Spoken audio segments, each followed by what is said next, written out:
is, because we figured it's a whole lot better to talk to our representatives now this summer than it is to charge them in the office in February. Hey, remember me? At least now we have a proactive approach on this thing. It seems to be working a lot better for us. So I'm going to bring on the meeting now. Will y'all join me in a word of prayer, please? Our gracious and loving Heavenly Father, thank you for letting each and every one of us be here on this gorgeous morning. Dear Lord, would you be with our young men and women overseas and protect them and return them home safely to us. And Lord, as we disperse, let this meeting help and enhance our leadership abilities and have the knowledge to make the proper and right decisions for the citizens of each of our counties. We ask in that holy name, amen. Now, I got a special treat for you. We don't have a flag here, but if you'll join me here, we'll have a pledge of allegiance flag. The flag is across the way there.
Today, I'm glad we're moving around just a little bit here. What we're going to do here is introductions and all. Around 10 o'clock this morning, I thought we'd have an extended recess period. Our Maritime Museum proper is right through there. And Mr. Bob LaBeouf, who is on our Board of Supervisors, is also the president of the Marine Museum here in Delfield, and he's invited us all to come over for a few minutes to just take a look around that museum, because we're really proud of the Maritime Museum. I'm so glad all of y'all can come here and share such a great day with us in such a beautiful building as this. So, moving right along, I'm going ahead and call for introductions now, starting with, you can just introduce yourself and what county you're from, please. I'm Keith Hodges, delegate for the 98th District. John Meyer, Supervisor of Washington County. Phyllis Rico, I'm with your VACO staff. Wayne Jessen, Wilson County Board Supervisor. Jim Holt, I'm Rookie Supervisor. Back there, you fine. John McGruder, also Rookie Supervisor from Essex County. Good morning, Joe Lurch, VACO staff. Man, VACO staff. Jason Delacruz, Legislative Assistant to Senator Ron McDougall. I'll be passing there at King William. Sheila Knoll, Board of Supervisors, York County. Bill Blevins with VACO staff. D.C. Moore, Supervisor of Matthews County. Good morning, Jack White, Matthews County. Lou Lark, PDC staff. Sharon Alsop, King County. Brent Fedorus, Gloucester County Administrator. Philip Pisani, Supervisor of Gloucester County. Good morning, Kathleen Guzzi with Bay Corp. Walter Tadlock, Northumberland County Administrator. Frank Plevin, Lancaster County Administrator. Stephanie Heinzelman with Bay Corp Insurance Program. Morgan Quick, Richmond County Administrator. Lee Sanders, Board of Supervisors, Richmond County. Richard Thomas, Board of Supervisors, Richmond County. Marcia Jones, City County. H. Hunter, VACO. All right, thank you all so very much, and it's such a pleasure having each and every one of you all here this morning. So we made an introduction, so now we'll call upon the VACO staff who will be helping us today, and we'll vote. I'll turn the meeting over to you. you, Jack. And thanks for being our Region 2 representative on the board, on the VACO board. And Jack is actually one of our former presidents, so thank you for your service there. Quite welcome, sir. And thanks for hosting us here in Middlesex County. This is our Region 2 regional meeting, that, as you will know, and this is the 6th regional meeting that we've done this summer. We are going to visit 3 more regions, and so it's been a really busy summer. But these meetings are extremely important because we get out and see you all and hear back from you in terms of what concerns that you have in your locality, what issues you're dealing with, and what things you want us to take back to Richmond and start working on for you. This fits into our legislative platform, legislative program process. We've already had meetings last week with our steering committees where we start developing platforms, setting legislative priorities, and moving that forward into November at our annual conference in Bath County, where our steering committees and our membership develop and vote on our final legislative platform for 2017.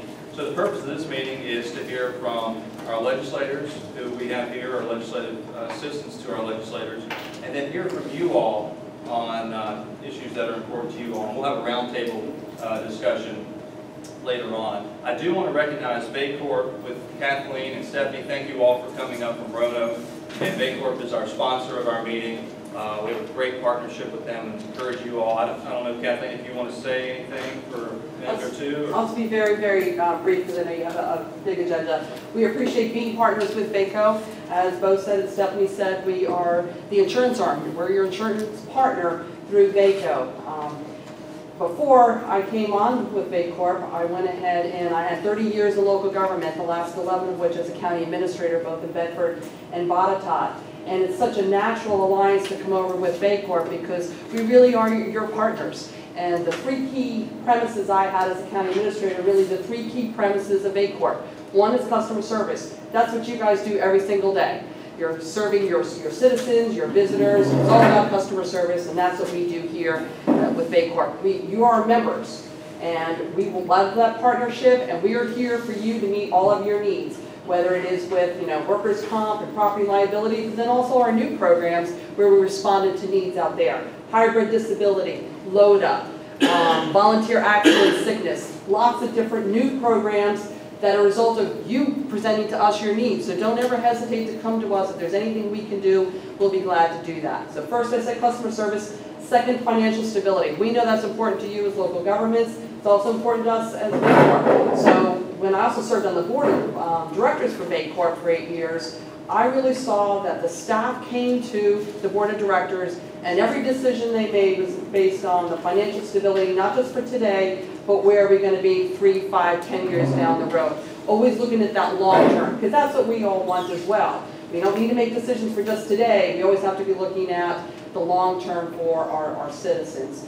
So the third thing is safety. I was always a big proponent of that as a county administrator. I always told, especially my EMS folks, your most important job is when you leave here is to be able to come back at the end of the day safe and sound. And all of us are committed to providing a safe environment for not only our employees, but our citizens as well as our visitors. So those are our 3 key premises that we promise and pledge to you all, our members, and anything that we can do to help you provide those 3 key areas in your localities, please don't hesitate to ask. And I would be remiss if I didn't say we have lots of risk control measures, risk control programs, risk control trainings that are yours free of charge being a member. So if you're not taking advantage of those, please see Stephanie or I. We want to come out and help you. We want to give you free training. We all know that the dollars are scarcer each year, it seems like. So we're here for you. Please come see us. We'll be glad to help you out. Thanks both for your time. Thank you, Kathleen and Stephanie. Thank you all for your partnership.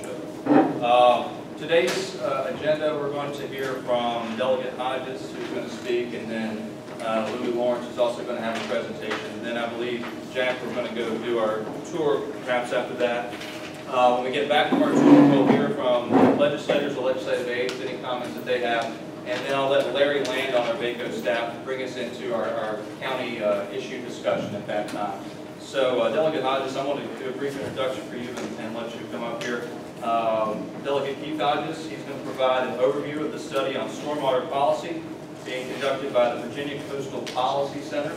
The study's purpose is to determine how certain problems associated with the Virginia stormwater stormwater program can be fixed. In 2014, Delegate Hodges sponsored important legislation that allowed rural localities to opt out of managing their own stormwater management programs and turn them over to DEQ. Delegate Hodges was elected to the House in 2011, I believe, and represents, as he said, the 98th District. Delegate Hodges, welcome and thank you for doing great. Good morning. Welcome to the 98th District down here in Deltaville. Tell folks the 98th District is right beside of Rhode Island. About 90 miles, almost 90 miles from New Point to Newtown. But it's a fun district, and we're excited to have all of you here with us today to talk about one of your favorite subjects, stormwater. You love it, don't you? Very exciting stuff. I was elected in 2011, and 2012 was my first session. And we were dealing with stormwater then. I believe that's the year when it moved from DCR to DEQ, and we had that legislation. That was in 2012. 2013 was when we, let's see, I think we took a year, well actually we extended it at that point, I believe. Extended some of the stormwater to kind of let the localities off the hook. At least that was 14, opt-out was 14. So then we're dealing with it in 14. So as all of this was moving forward, I was hearing from my localities, here in the rural areas that are saying, look, we've got to do stormwater here in these rural localities. We don't have the expertise, we don't have the resources to be able to do that. I'm thinking, how in the world can we handle this? So it hit me about 2:30 in the morning, and I came up with the opt-out provision. Now that opt-out provision was one single piece of legislation at that time, and somehow, and you know how things work, they call it making sausage in the General Assembly, I ended up with a huge omnibus stormwater bill in that session from that one piece of legislation that I introduced, House Bill 1173, which, you know, at that point, I can tell the story how we handled it, but you know, even then, with that bill, we had some folks that were opposed to 3 lines in that legislation. We worked hard to get everyone on board. Actually, if you recall, it called everyone into a room and actually had an emergency clause on that legislation. So it would have gone into effect immediately. But there were some folks opposed to that. I called them to a room. I said, look, I'll take the emergency clause off of it, and we'll move forward without it. So we were able to, by the end of that day, at least have a fix for House Bill 1173. So that was in 2014. 2015, the General Assembly said, look, we don't need to deal with any stormwater during this session. We're going to kind of take a break from any legislation. But in 2015, the chair of the House and the Senate Ag Committee said, look, we have 3 statutes that we're dealing with. We're dealing with stormwater, we're dealing with ENS, and we're dealing with the Chesapeake Bay Act. And all of these sections of the code are all intertwined, all complex, all very complex, and somehow we need to find a way to streamline these 3 statutes. So they wrote a letter to DEQ and said, look, we want DEQ to form a stakeholders group to look at these 3 statutes. So this stakeholders group under DEQ was moving along, working on this, and to tell you the truth, we didn't really have any representation for rural coastal Virginia until Louis actually got on that. And then when Louis, towards the end of it, he saw that, look, we have a problem here. And you've all heard of this donut hole that actually Louis identified. We found that there was a problem here. Plus, there are other problems still within stormwater that we deal with each and every day. And basically, you know, the legislation moved forward. Okay, we were able to get the legislation moved forward. Actually introduced the bill to try to fix that donut hole for these rural localities. Of course, the Appropriations Committee said, look, there's a fiscal impact here. So that legislation didn't move through. But what it did do, it was forced some of these folks in Richmond and with DEQ to sit down and to discuss with me, all right, how can we move forward and how can we fix some of these problems? So they said, look, if Delegate Hodges, if you're willing to move forward and try to find a way to fix this and bring in folks, we would be glad to have a representative serve on that work group. So here I am, and trying to find a way to move forward. So what we did is we've engaged the William & Mary Law School, Virginia Coastal Policy Center. With Roy Hoagland actually was the director, actually, when we had those initial discussions, to do a legal analysis on the legislation that passed this session. Now, one thing I didn't mention, this past session, that legislation that passed, there is a delayed effective date until of July 1st, 2017. So it gives us time to continue to work. So they said, Delegate Hodges, you can move forward. We still have time to be able to work on this and have some fixes. So the Coastal Policy Center is working with me to bring in an advisory group to work on this. So we're actually approaching this a little bit differently. They are doing a legal analysis, actually done a legal analysis on the legislation that is passed, writing a series of white papers on the legislation that is passed, and conducting interviews with folks throughout the state and a series of questions and dealing with stormwater. Now this is not only a gripe about stormwater and these interviews. We want to hear the problems, but we want to hear from these folks that are being interviewed, what solutions can they recommend to bring to the table to fix this? Okay, so we not only want to provide, hear the problems, we want to hear the solutions.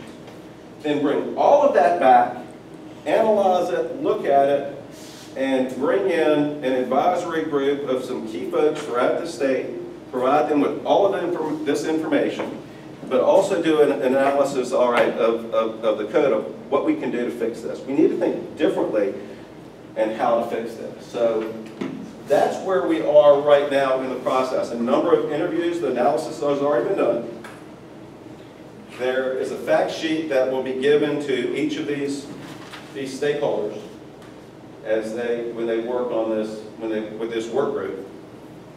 And we're going to bring them all to the table and hopefully have this all completed by November 15th.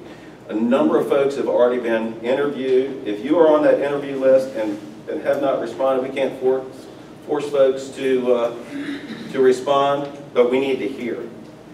I'm hearing from folks all of the time, but if you don't respond, we can't take that information back. So that we're trying a different approach instead of just throwing everyone in a room and saying, here, fix this. We're going about it a different way to fix a very complex problem. Now, I'm not going to get into the weeds with all the problems because there are a number of problems. It's not up to me to come up with the ideas, it's up to you and the experts to do that. I'm just bringing the folks together to try to find out. So that's kind of where we are, and that's the light version of stormwater. It's not a sexy issue to talk about. Somehow, I sell drugs for a living. I'm an independent pharmacist, and somehow I am now the expert on stormwater and also groundwater in the General Assembly. So that's kind of where we are. Any questions from any folks? No questions? It's the first time on stormwater I've ever seen. Parallel to the legal review, is there any review to the scientific justification for stormwater? We're going to have some folks, those are going to be some of the discussions we can have around the table, doing the legal review and the science behind that. It's my goal to have some folks around the table that are scientists that know and understand it. When you start talking about energy balance and all these things, that's over all of our heads. And it's complex stuff. And that's the thing. We need to have the science behind it, because there's actually a lot of this, there's no science behind it, and that's the problem. That's my point. Right. And a lot of our own staff probably don't understand stormwater. They have to answer some questions with TMDLs and what that is and how to calculate it. A lot of our contractors are figuring, what's it gonna cost me to comply with stormwater, and we Right. can't really tell them Right, what's it gonna cost. So it's a risk That's for, right. it's a risk for business. right. Some of those survey Absolutely. questions begin to ask questions about the efficacy of the Bay Act. When you begin to get into that Yeah. question of how do you modernize the Bay Act against the science and regulations. Yeah, and I can go through some of the questions. Y'all want to hear what the questions? Or is that, you don't care about that? You want to hear? What's that? The best, well, it's not, you can't overload folks with questions. Yes, sir. No, I just wanted to say, just in response to your question, I know that there's been some talk, especially within an organization called Virginia Association of Municipal Stormwater Agencies. They're actually talking about an approach that would establish possibly, and this is in a very, very formative sort of stage, and I don't know how this will play out, but there are discussions about actually establishing a center to actually look at the scientific aspects of the problem. I mean, because there is a feeling among people, a lot of people who manage the stormwater programs, that the science, which basically, forms the assumptions for the kind of programs you have to implement, are kind of getting out of date. So there are discussions about that. Any more questions? Or, I mean, I can get into some of the questions, but it's basically, in a nutshell, it's up to the folks that we're interviewing to identify the problems and then come up with solutions. So I'm not going to get into too many questions. It's boring stuff.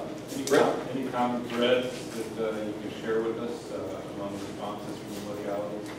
Any trends you see? I haven't looked at the responses as of yet. These are still ongoing. We've identified a few more folks that we want to get interviews from different sectors across the state. So we're still going through some of those interviews. Process. Yeah, we're still in the interview process. The other day, and they're going to interview me this week on. Yeah, we did our 2 weeks ago. Yeah. So we're still in the interview phase, and I have not looked at the responses as of yet. I got some prepared questions through the email on what they were really asking, but I don't know how closely I'm going to stay with them. Why don't they send it, prepared questions to everybody? I mean, before. Well, if we overload it too much to get through that in a time frame is going to be overwhelming with it. You don't realize that how many people will actually answer. Yeah, we've had a number of good ones so far. So it's if we overwhelm folks with a limited staff to review it. Are they coming from rural counties? Primarily, That's what primarily, yes, ma'am. And see, that's where we're seeing the problem. So that's where the fixes are. So, the MS4s, I mean, they've got to move forward. So that's a different story because they're under a federal permit. So, It's a hard read. it is. For any political bill, it's a very hard read. It's- A lot of redundancy in it. It is boring. It's boring. It's boring. It could be rewritten cut in half, probably, to be honest. Yeah, and when you have, in the way it was, you have 3 separate statutes, so it's very hard to bring those together. That's a challenge. So, they I'm did just some work so last thankful, session. ladies and gentlemen, we got another crack at this thing, though, because I tell you what, we were getting slammed against the wall before we discovered what was going on, and I got Keith, and then we got Louis on the, I call it the SAG committee, but it's called the SAG. But anyway, we managed to regroup, and I've said it repeatedly, I just thank the 54 counties in the Commonwealth who responded to us and sent resolutions, all unanimous, believe it or not. I couldn't believe everybody agreed wholeheartedly on our issue like they did, which was very unusual, So anyway, but really appreciate all the efforts, and appreciate Delegate Hodges and Keith is really taking some flack and anything else. But anyway, we're still standing.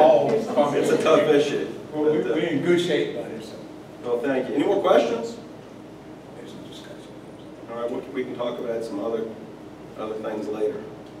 All right. Thank you, folks. I'm going to get some more coffee. Help yourself. Yes, sir. All right, next we have Louis Lawrence, who's the Executive Director of the Middle Peninsula PDC. And Louis, I believe you're going to discuss environmental regulations and their effects on rural areas. Yes. I also want to point out that Louis served and represented local governments in this region on the SAG group. So Louis, welcome. Thank you very much.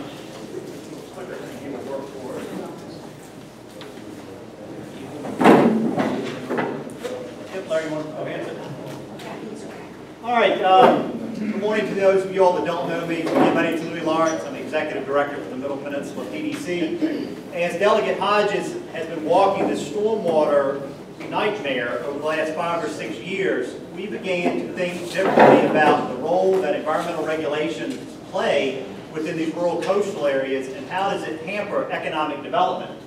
So what we've primarily been working on for the last couple of years is related to just the Middle Peninsula, but I've tried to capture the narrative of what I'm going to tell you about as it relates to all 3 of the different planning district commissions, because we all have the same environmental backdrop.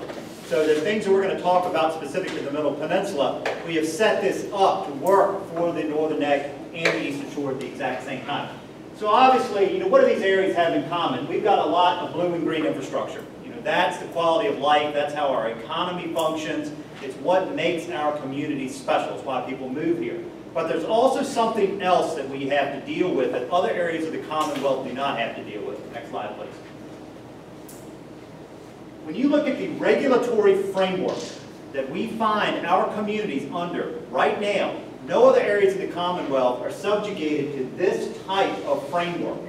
Starting in 1972 with the Clean Water Act, Tidal Wetlands Act, E&S, flood disaster, waste management, stormwater, sanitary regulations, marina regulations, non-tidal wetlands, Bay Agreement, the list goes on and on and on.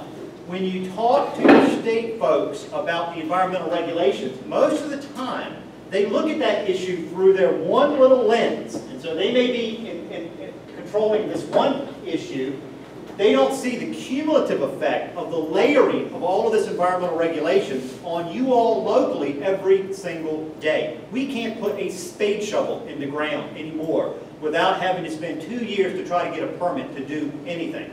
It is absolutely crippling your ability to have any type of economic diversity going forward. And it continues to happen every time the General Assembly tweaks these environmental regulations. We are the recipients of that regulatory burden. So most of the backdrop that we're going to talk about through this presentation is what options does this give us? Instead of trying to fight the regulatory framework, how do we find some balance on the economic diversity through that? Because at the end of the day, we're getting no jobs and no money out of this at all. And it is a massive problem for us. Next slide, please. All right, so we all know where the nature of the problem is. You've got urban development and excess agricultural runoff. Well, when you look at those environmental regulations, that suite of regulations that's there, what is it intending to do? It's trying to create this down at the bottom, which is what we have been extremely good stewards of, you all locally that have been elected. You all know how to protect your environment that's there. We will not destroy the blue-green assets of our community because it's what gives us our sense of place. So the Commonwealth and the feds actually need this outcome to offset this urban problem. So we're paying for the sins of the urban communities through environmental regulations. We all know that. All right, so what options does that leave for us? Next slide. For those of you all that are not familiar with the Catskills in New York, they had a very similar set of problems unfolding where the city of New York needed clean drinking water, and they needed to protect that drinking water at the expense of many rural communities up in the Catskill Mountains. So they began to layer environmental regulations, and it was squeezing and squeezing and squeezing these Catskill communities off the face of the earth. Very similar to exactly what we have seen unfold within the rural coastal Virginia. That's here. What they ended up doing through that was they developed an MOA to recognize that the goals of economic vitality and environmental protection within the watershed are not inconsistent. That you can find parity and balance through that. That's what we are hoping for right there. They achieved that by developing 25 different types of programs, land use planning, infrastructure, business assistance, and environmental protection at the same time, that created some economic inducement in these rural communities, and not just the regulatory framework there. Next slide, please. All right, so obviously, this is what we're looking for. In the Commonwealth of Virginia, the way current policy is structured, it centers on the tip of the triangle, and it sure doesn't take much for it to pitch pole one way or the other. Next slide. And you'll see this change as the governorship changes, sometimes you'll have more environmental regulations that'll slow the economic vitality, or you'll have increased economic vitality and you'll have less environmental regulations. But the pitch polling back and forth at the local level drives you all crazy because you're always chasing over and over and over and over. Next slide, please. So, what do we need to do to replace that triangle with some type of stable base that's there to stop that pitch polling back and forth? So what Delegate Hodges charged us with a couple years ago was taking a look at the legal framework of how economic development and environmental policy operate within the Commonwealth and what might we be able to do differently in rural coastal Virginia to change the trajectory that we are currently on. Next slide, please. All right, when you look across the Commonwealth, when I start talking with folks about this, people say, Louis, the state is not going to reward you all to protect your environment. And I'll say, they do it all over the Commonwealth right now. They incentivize other areas of the state to change behavior. Tobacco Commission, Appalachian Regional Commission, TVA, millions and billions of federal and state money are poured into other areas of the Commonwealth to change their economic trajectory. What do we have within the Middle Peninsula, the Northern Neck, and the Eastern Shore? Next slide. This is what we get. We get all of these environmental regulations. In particular, within the Middle Peninsula, because 30,000 workers, 71% of our workforce, 30,000 workers drive to this area, and this area every single day. So out go all the workers. When you look at what's left of our economic fabric, and it's the same thing on the Eastern Shore and the Northern Neck, we have the lowest hourly wage rate in the Commonwealth. $14 and some odd cent an hour. No wonder our Main Street struggle. How in the world can you keep your businesses open when the average wage rate is $14 and some cent an hour? That means you got a whole bunch making a whole lot less than that at the same time. We have some major structural imbalance with how the economy functions between the hours of 8:30 and 4:30. That is what makes it almost impossible for us to qualify for federal and state aid, because the very first metrics that the state uses and the feds generally use is your unemployment rate. Well, we are fully employed because these 30,000 workers drive into the urban crescent. So we can't even open the door for financial aid to try to make our situation better. Next slide, please. Oh, wait, no, back up. I've got one point on that. I asked VEDP to look through the last 4 gubernatorial administrations, and what I wanted to know was how many government announcements had happened within the Middle Peninsula, Northern Neck, and the Eastern Shore for awards for economic job creation.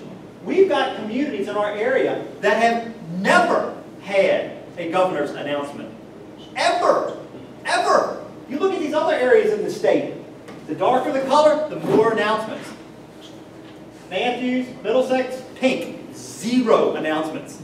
So how in the world, if the state isn't even paying any attention to us, how can we change that trajectory? It was shocking. The state had no idea. When I asked them to go, I knew, because I've been around for a long time, that we don't get our share of announcements. So when they mapped it statewide, they said, huh, look at that. Y'all never even have any announcements. I know. Like, we don't exist. Okay, next slide. All right, so what do we get? And these are some other things that we don't get at the same time. Now, some of these are self-inflicted because you all locally can create these economic tools, but the fact still remains we don't have them. No hub zones, no enterprise zones, no technology zones, no foreign trade zones, no small business development centers. Everybody else has got them all over the Commonwealth. We generally don't have any of these tools because the state won't give us the tools. And so if we don't have them, we really can't create another future. All right, next slide, please. Wineries. I love this map. So this is the state map for Virginia wines. We can't even get drunk over our problem because we don't have any wineries. So the state... Well, we're the drunkest in the state. Go figure. So here's the map that the state puts out for our region. The Northern Neck's got a whole bunch of wineries. We get a blue area. We don't even get any dots. I'm like, I can't even believe that they market our region this way. And it's perfectly acceptable to show this to the rest of the world. It drives me crazy. All right, next slide, please. All right, so how can we fix this? A couple different things that we want to talk some about, and this is what we are talking with you all about, illuminating the way that you think differently. You can think differently about this, and whether or not there's an opportunity to legislate and make some changes to change the trajectory we have. The first thing we're going to talk about is power of the pen. And I'm a firm believer that when you're dealing with state legislature issues, if you walk away from that battle with the pen in your hand, you've got a really good chance at shaping that future. And so Keith, with the stormwater, walked away with the pen in his hand. And we're going to talk a little bit about how and why that makes a difference here. Then we're going to talk some about the Blue-Green Asset Program and maybe the interface with Go Virginia. All right, next slide, please. All right, so Keith alluded to this. In 2014, Keith's legislation allowed all of our local governments to opt out. So you all that were non-MS4s, you took action to opt out. You figured you're golden, the state's got this problem, you can go to sleep, don't have to worry about it. Well, DEQ's debacle happened in 2015 where the SAG essentially nullified by committee Delegate Hodges' opt-out bill. That was where we said, oh, no, you can't do this because we've got all of these local governments that don't think they have to do this, and now by committee you're undoing that opt-out provision. Well, as a result of that, as we were trying to bring awareness to try to change that stormwater trajectory, through the help of Mr. Miller, within about 60 days, we had 49 localities pass unanimous resolutions telling DEQ, do not do this. I've never seen that happen that fast over an environmental issue that quickly. It was amazing to watch how many local governments all unified to be able to say, this is bad for business, folks. We need to do something different. So then 2016, what Keith talked about was impaneling this group to try to make some of these changes. That's the pen. We still got the ink pen in our hand. So that process is unfolding as Keith talked about. It looks at the efficacy question of the Bay Act, which gets to y'all's questions about the science behind it. Doesn't make actual sense here. What are reasonable water regulations? How can we give the Commonwealth and Defense what they want at the same time building some jobs? That'll move into some proposed statutory changes in 2017 and then the legislative process to give a voice to the rural locality needs. All right, next slide, please. All right, so what are we doing to try to create that voice for these rural local governments? Well, we're beginning to partner with Virginia Sea Grant, and we have been for a while. There are two types of, there's land-grant universities and there's sea-grant universities. Virginia Tech has well been known as a land-grant university where they provide assistance to the silvicultural and agricultural community. Land-grant universities, sea-grant universities were established to help coastal communities work through these very complicated economic and community development issues through the lens of a university. So we have begun to solidify that relationship with the Sea Grant University to help us envision what might the jobs of the future look like and how might we want to structure our economic fabric differently to not say we're chasing smokestacks, but so that we can find some parity between economic development and environmental regulations. All right, so we've got that working over on that side there. We've got Keith's process coming in at the top. We've got a framework for what Keith is hoping to have introduced a session called something like the Virginia Coastal Communities Economic Development Authority Act. So it gives us a legislative framework to begin to talk about these kinds of issues. Next slide, please. Some of the different types of new economic models that need to be thought about, that these models will unfold. As the General Assembly creates a market-based economy to try to deal with these environmental problems, those jobs are going to be created and they're going to go somewhere in the Commonwealth. We know that. We see that happening already. Solar panel farms are popping up all over the place. Nutrient, phosphorus, sediment trading programs are happening all over the place.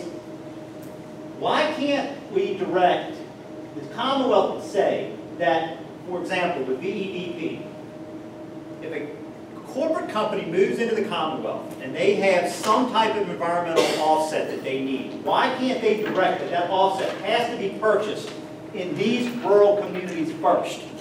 Because we've got those green assets that they need. Change the flow of the money. Flow it into these rural communities here so that at least we're beginning to prop up the economic fabric that's here. And how do we incentivize nutrient trading and phosphorus trading and tidal wetlands banks and non-tidal wetlands banks and aquifer recharge? solar farms, wind farms, wood pellets, aquaculture, all the things that we've always done. These are natural industry clusters. These are value-added additions to those industry clusters. So how do you grow those economic clusters differently and create economic expansion in these rural communities? And so you end up supporting the things that we've always done, and we're doing it through a different lens and a different framework. Okay, the next slide, please. All right, so where do we go from here? We've got the stormwater consolidated committee thing that's underway. We have the Coastal Policy Center at William and Mary looking at this framework for what a state program might be able to look like. We are trying to get NIFWIF, and we just found out this week that it wasn't funded. What might a regulatory and commoditizing education program look like? If we wanted to take the Catskills example and apply it into the Middle Peninsula, the Northern Neck, and the Eastern Shore, how do you structure it? You know, how do you live with all of these environmental regulations and have economic expansion at the same time? DEQ didn't fund that proposal when we sent it to them because that is counter to their goal, which is to clamp it all down. Then we sent it to NIFWIF. They didn't fund it, so I'm trying to find out why. What's in the narrative that's making these different funding agencies antsy about funding these types of projects? It's a big lift. It's a different way of thinking about this. And oftentimes we've got to present these proposals several times to the funders to get their mind in the right place of why we are so very different in these rural coastal communities. That you can't take one model and make it fit for us. Virginia Sea Grant put in a Coastal University Center application to the Economic Development Administration at the U.S. Department of Commerce. University centers are established to help communities look at how do you leverage the academic framework model with economic development. And what we tried to wrap this proposal around was recognizing sea level rise and flooding is going to happen in coastal communities. We see that unfolding right now. The science says it. It's very clear. Whether or not we like it or not, that is happening. We know it's a threat. We know it's going to impact our tax base negatively because our homes are on the waterfront. Well, how do you take a negative and turn it into an economic positive? What we asked VIMS to do through the University Center framework was to create a business academic arrangement where we can take coastal properties and allow the STEM world, science, engineer, technology, architecture companies to come in and design resiliency approaches that can help these rural communities better manage this transition as the water comes in, and then sell those types of economic models and business solutions to the urban areas, to the suburban areas, and in the rural areas in many cases. Somebody is going to create a job opportunity out of an environmental problem. It's how entrepreneurs exist. So we are sitting in the epicenter of that problem. We need to try to harness it differently. That's what bringing the universities in is. It begins to create the synergy to try to kickstart the business community to think differently about these types of problems. Continue to learn about the Catskills experience. We would like to invite some speakers down from New York to talk with us about how did they deal with their state legislature on this? How did they frame it? How did they talk about it? You know, what were the lessons that were learned? How does this integrate with Go Virginia? How do we work with our partners differently to leverage the economic opportunity that is intended to work with the private sectors here? We just formed a new Middle Peninsula Economic Development Organization, so we've got a new instrumentality within the Middle Peninsula to try to help shape the discussion and dialogue going forward to this. We need to work with a concept agreement with our partner in rural areas, which are you all here and the folks on the Eastern Shore, to see if we can come to some kind of principle agreement. We may not agree about the individual tools, but we should be able to agree that we all need to point the ship in the same common direction and speak with a unified voice on these kinds of issues. And then prepare for a long legislative lift.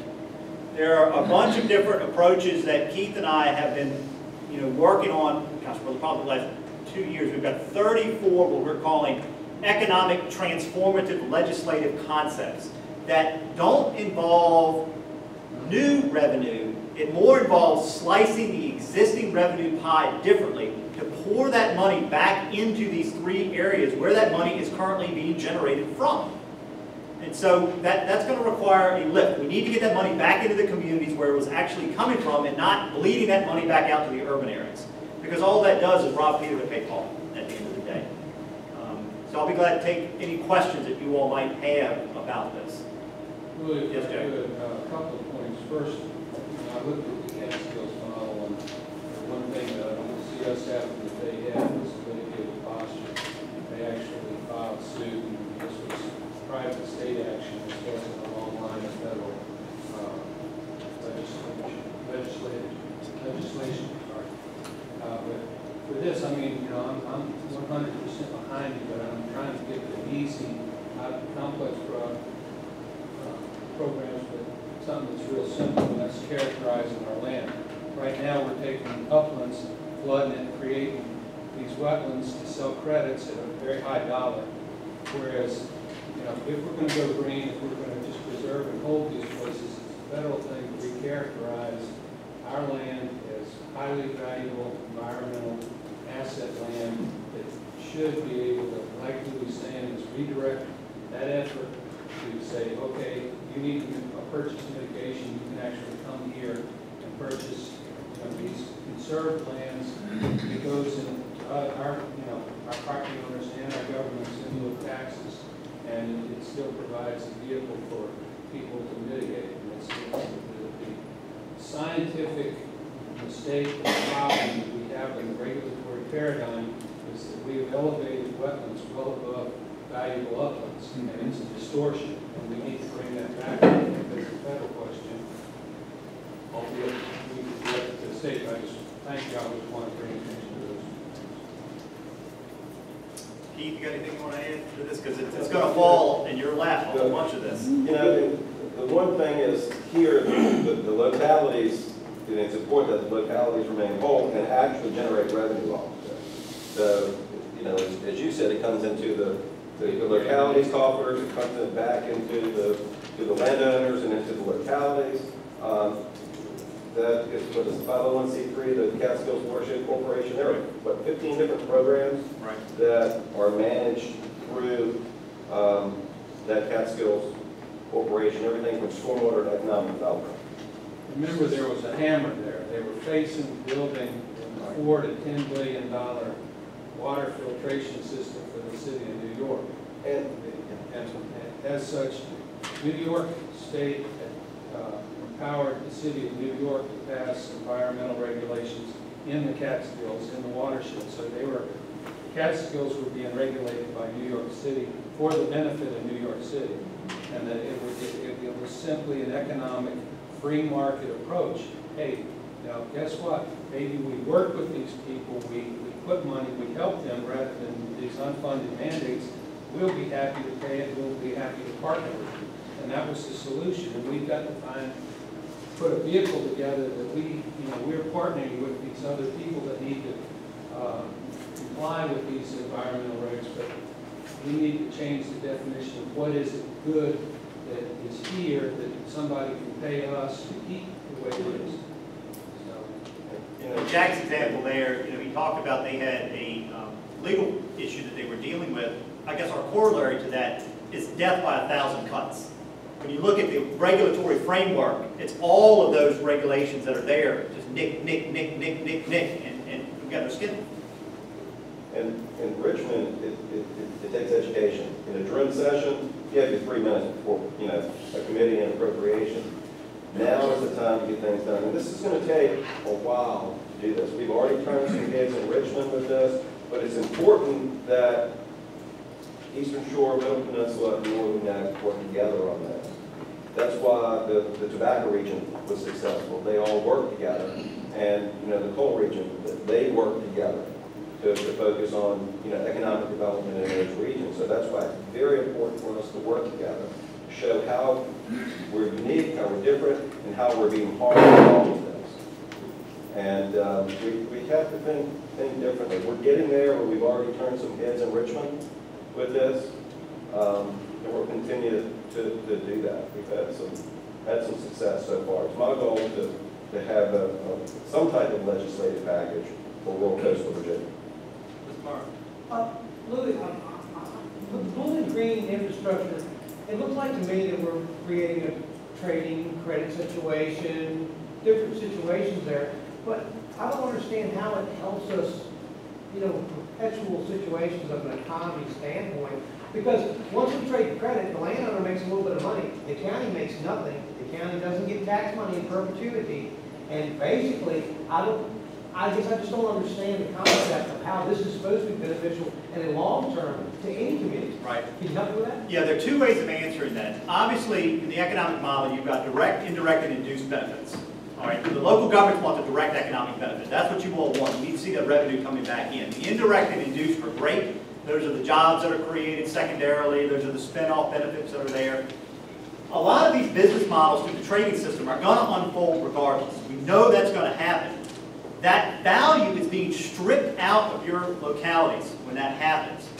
We have to look at how that revenue stream needs to change differently. And we might say, like an example, and these are some of the things why we have to continue to think about this. Use coal extraction as an example. Coal is being extracted out of the mountains as a commodity. There's a coal tax that money goes back to those local governments in exchange for that natural resource coming out. There might end up being a Chesapeake Bay restoration fee associated with these certain SIC classified businesses that are leveraging and extracting the natural resources within the coastal communities. So if your business has identified with that SIC code, part of your business model has to return some of the revenue back to local government so that you remain financially whole. That gets to your point that you're talking about. My fear is that the business model continues to unfold. The value is stripped off of the land. The business owner puts it in his pocket, walks away, and you're left with a bunch of non-performing land value that's there. And it further collapses the economic model on top of itself. So we are very much paying attention to that question. And if we don't figure out a different way of doing that, that tsunami is going to unfold in front of you all, and you're going to look around going, how do I keep my schools open? I got no tax base left. And as the money's transferred, then it gets given to conservation 6 years down the road, and it's all over. Yeah, so that model actually is going to happen regardless. Right. We've got to find a way to change that model and do it differently. Land use taxing or something like that? Yeah, we've got to look at it differently.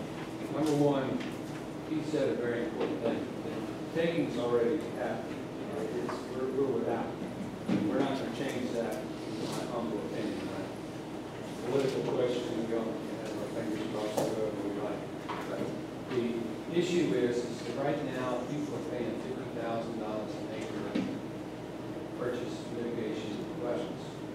And I want the same $50,000 come to buy a $2,000 per acre parcel and make the landowner fully whole, then there is still margin left to go into trust as it serves its payment for the taxes. So that's where I'm trying to I'm trying to keep it simple where we're dealing on a per acre and we're just not elevating these wetlands. But if you go back to that map that we have of these three regions, there's one thing that's very much in common and exclusive to everywhere else, other than perhaps some down on Glen Haven Inlet, and that is oysters. Right. And I'm telling you that I was one of the first mitigation bankers in the country and presented to the Chesapeake Bay Foundation Commission in 2001 about mitigation trading credits. The issue is that presently we are measuring that which is bioaccumulated in the oyster. They take an oyster, they incinerate it, they measure the carbon, they measure the phosphorus, they measure the nitrogen.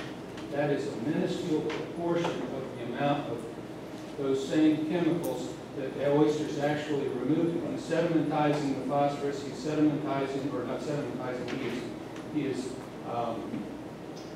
bioaccumulating. Well, degrading.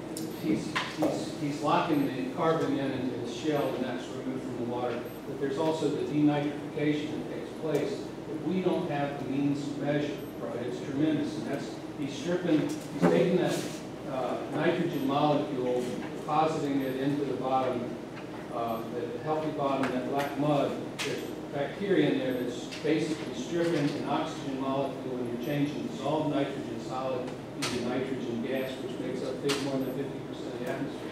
That denitrification is taking. This is going to save us on stormwater. This is the panacea. And if we can think in terms of the big picture, obviously the science is that they can measure what's bioaccumulated. They have not figured out how to measure what is actually taking place, but I know it's significant. I know that people looking at it. I think this is our way out. You know, we put so much emphasis on the ocean, though, clams actually filter. Molluscan shellfish. Yes. Mussels. And it kind of disappointed me the time we were talking about introducing the Asian oysters to Virginia waters, and evidently some of them got away. You know, I haven't seen them personally, but I understand the oysters were large. I mean, I got them this big. Yeah, and you got oysters that big. Do you realize how many gallons per 24-hour period they will fill? And I think that if you're gonna be committed to the environment, be committed to it, and use every tool you get your hands on. An important element that occurred in the last 20-plus years is that we actually imported an oyster that had been crossed with Gulf of Mexico and Jersey Bay oysters.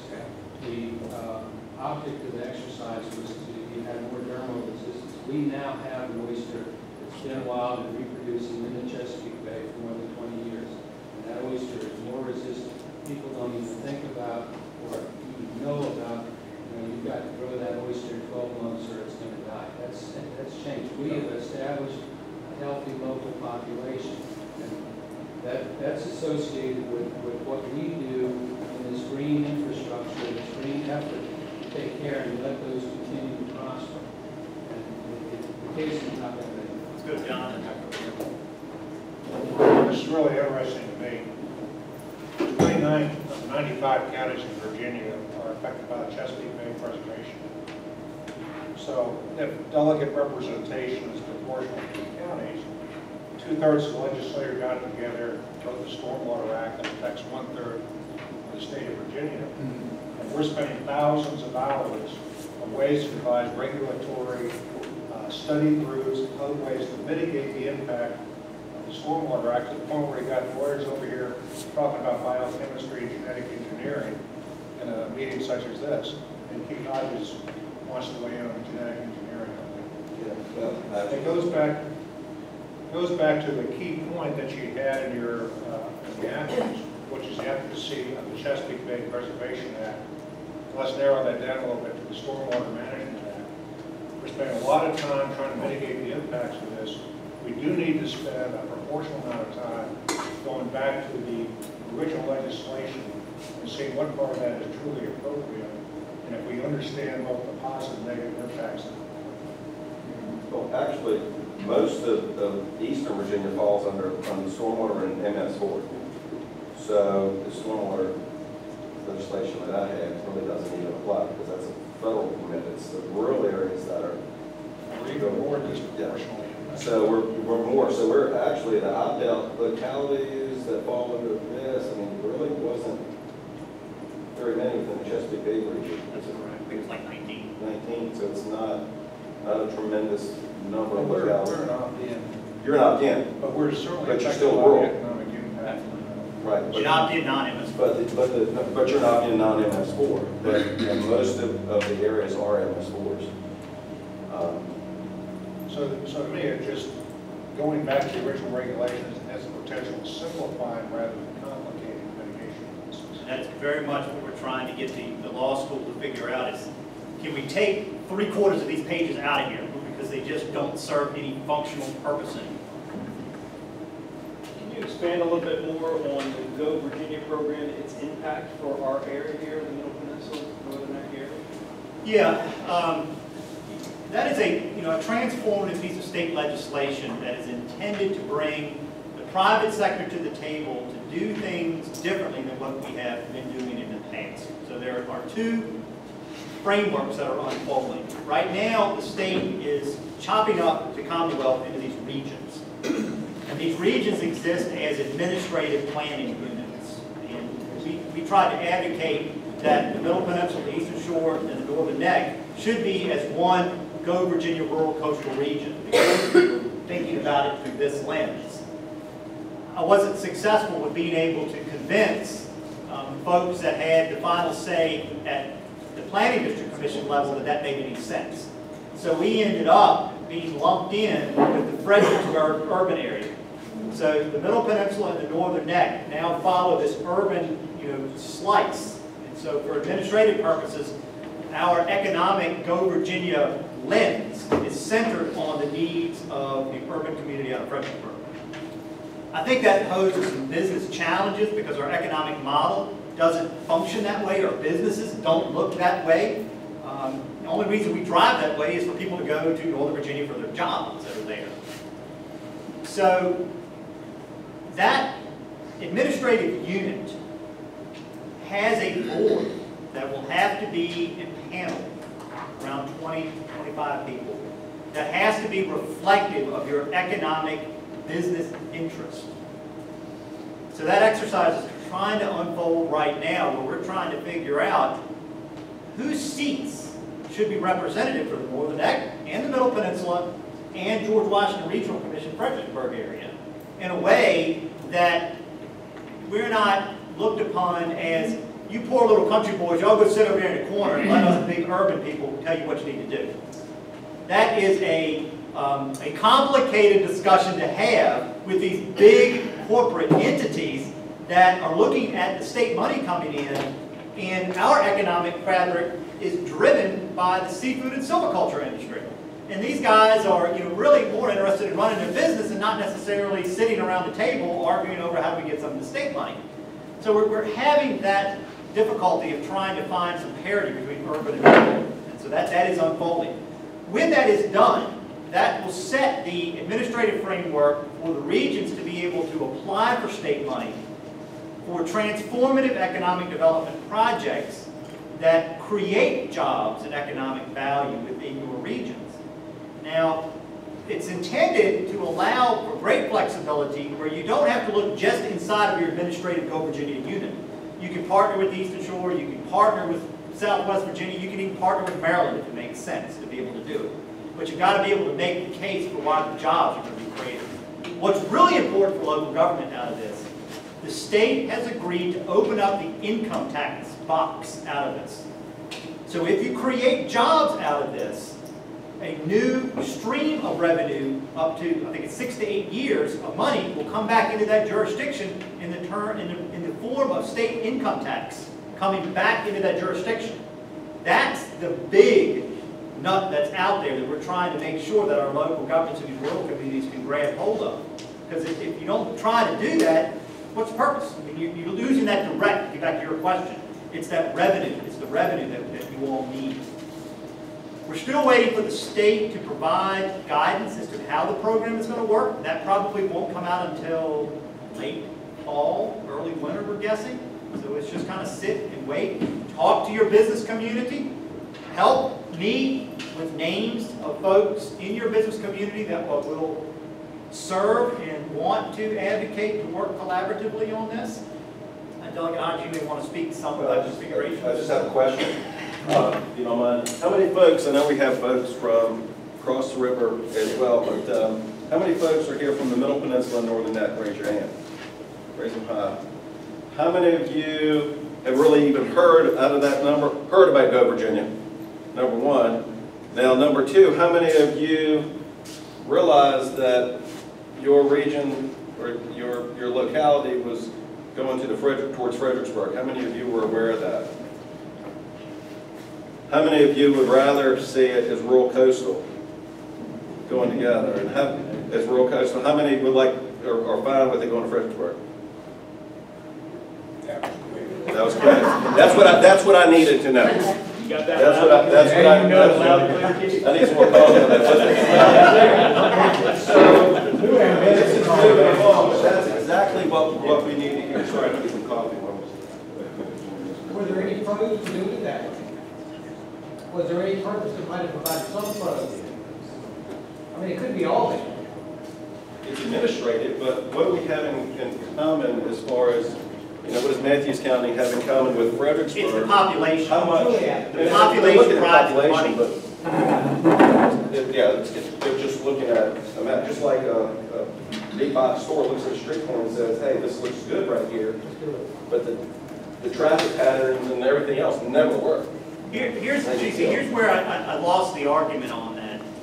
The way that the state money is supposed to flow is based on the entire administrative unit's population base. So the more people you've got in your area, the more state money you get. I tried to make the case, I would rather us stay as a small rural coastal area and get a little bit of money than be lumped with the urban area and get nothing out of that. My other colleague said, Louis, you're not going to get anything out of this. And I said, we don't get anything to start with. So what's the big deal? I mean, if we only end up with $300,000 for rural communities that don't get infrastructure money from the state, that's a lot of money. If all the money ends up going to the urban areas and we are squashed off and pushed out, once again, we lose. They use our population base to bump the urban money. Well, there was only so far that I could carry that argument because I didn't get a vote at the end of the day. I wasn't on the board to be able to vote for it. I could only advocate up to a certain point. And that's what ended up happening out of it. Louis and I went to the Planning District Commission conference recently, and Louis learned that we were in Fredericksburg and treated like a little bad children. He called me up going nuts, and the phone hadn't survived what he said. Yeah, that's fine too. But the Go Virginia, they were there, and they made an excellent presentation. But one gentleman made one comment, and I just kind of winked and blinked at it. He said, remember this, people that make over $100,000 a year generate jobs. Well, I got thinking about it, and I asked Louis, I said, Louis, the only people that make $100,000 plus where I live is in local government. I mean, they're not business, and I don't know, because most people in their own business is cyclical in there. You can have a great year one year, and then you can have a bad year, and I mean, it just has to work out. But this is the thinking that these people are doing, and I just hope we can utilize what they're saying and somehow move it with I'm sick and tired every time I come around the tobacco county, say they are still getting money. I told them, I said, here I sit in Urbana, Virginia, which was the leading exporter of tobacco in the Commonwealth back in the early days, and we don't get a penny from anything. And that goes back to, educating folks in Richmond, how different we are. All of this is telling us. We're not going to get those big businesses here. The cost of doing business here versus the rest of the state, why would they do it? We don't have the infrastructure. We only have 53 employers in the Middle Peninsula, the entire Middle Peninsula, including Upper King William that I don't represent, that have 50 or more employees. 19 of those are government entities. 19 of them. Actually, Lowry's Restaurant is one of our top employers in the district. Seriously, they have. So what you're looking at, it goes back to what Louis was saying, this is a focus on private sector jobs. But if we continue this model, the private sector jobs we get are going to be the service sector, which is all we have right now, which are the lowest wages in the state. That is not economic development. After you get from Riverside is the #1 employer in Washington County Schools. #3 is Walmart, with 2 Walmarts in the entire district. #4 is the paper mill. Then after that, it's all service shops, food line, parties, and that's all we're going to continue to get unless we change that. We're a great place to live, but we're not going to have those high-level jobs. And one thing that really concerns me more than anything else, I grew up here in the district.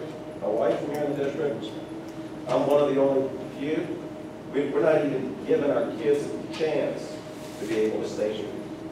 They don't even have that opportunity. And it's breaking up families. That worries me more than anything else. Only have a few years before I have a daughter in college, and my wife said, fix this and fix it quickly. Or otherwise she's going to leave wherever they go. That's right. So, well, I just want to make this comment. We have a new school superintendent here in Middlesex County. And the other day while he was unpacking, I had the opportunity to stop by his office and talk to him. And he's a nice young man, and I called him Pete, so we got that well along. But he looked me dead out and he said, Mr. Miller, what's the most important thing you feel about the school system? I said, we export nice, educated people out of that county. Middlesex County, #1 export is educated young people, because there's nothing here for them to do. And he said, you believe that? I said, there's no belief to it. I know that for a fact. And it's quite obvious. I mean, I had 2 daughters, and neither one of those work in, matter of fact, one works for you county there. But anyway, one works for school teaching and food handling.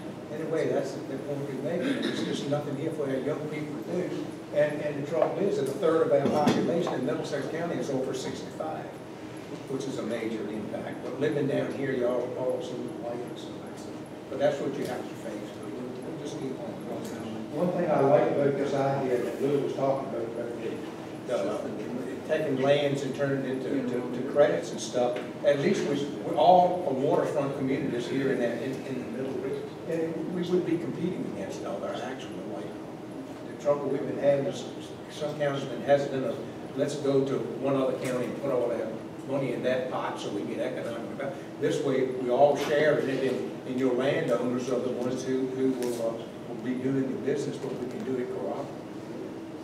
We'll be fine on that. Well, Jack, I think, one of the big issues is a lot of this is a federal question. Sure. And all of us have to, the pushback in my county is people are saying, wait a minute, you're selling out, you're drinking the Kool-Aid. The issue is this stuff's here to stay. And I've been involved in environmental regulation now for 30 plus years. And, the system's not getting better, it's getting worse. Now, if we want to reach out to my friend John in Gloucester, maybe one of the education think tanks that we turn to is the Scalia Law School and their conservative bent, and see what their young legal analysis might do, because part of the issue is going back to the fundamentals of the Clean Water Act. The Clean Water Act's been there since '72. I don't see us, it's tried, asked and answered. It's okay to call it, unless the political paradigm shifts. These are political, the only changes, the delineation manual that made my county extensive development because of non-tidal wetlands. That's an executive decision. If you change the executive, you can turn that back. But most of it is well ingrained. The seminal takings case was Lucas versus South Carolina. What we learned in the Health Care Act, litigation, everything else, the power to tax is plenary. Now what they're saying is you can develop, you just have to pay $4 per square foot to develop. It accomplishes the same end. It's still legal, but it's impossible. It's not cost effective. So they've achieved their thing, but they've done it legally. Yeah. And so I hate to bring it up, but I'm telling you all that we spend a lot of time working on flood legislation, et cetera, et cetera.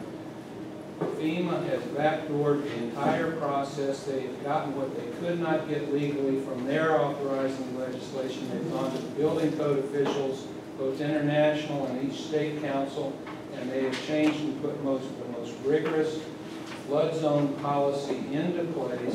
It circumvents, their entire system was based on a set of voluntary compliance incentives and actions. That's obviated now because they've backdoored. Now it's law and we don't have a choice. We cannot opt in or out or pick or choose what is in the building code. The international is incorporated by reference. It's there.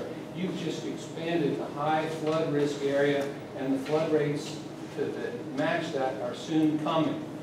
And I think our opportunities are, unfortunately, if we can get something, a redefinition of what a mitigated credit is, or what should be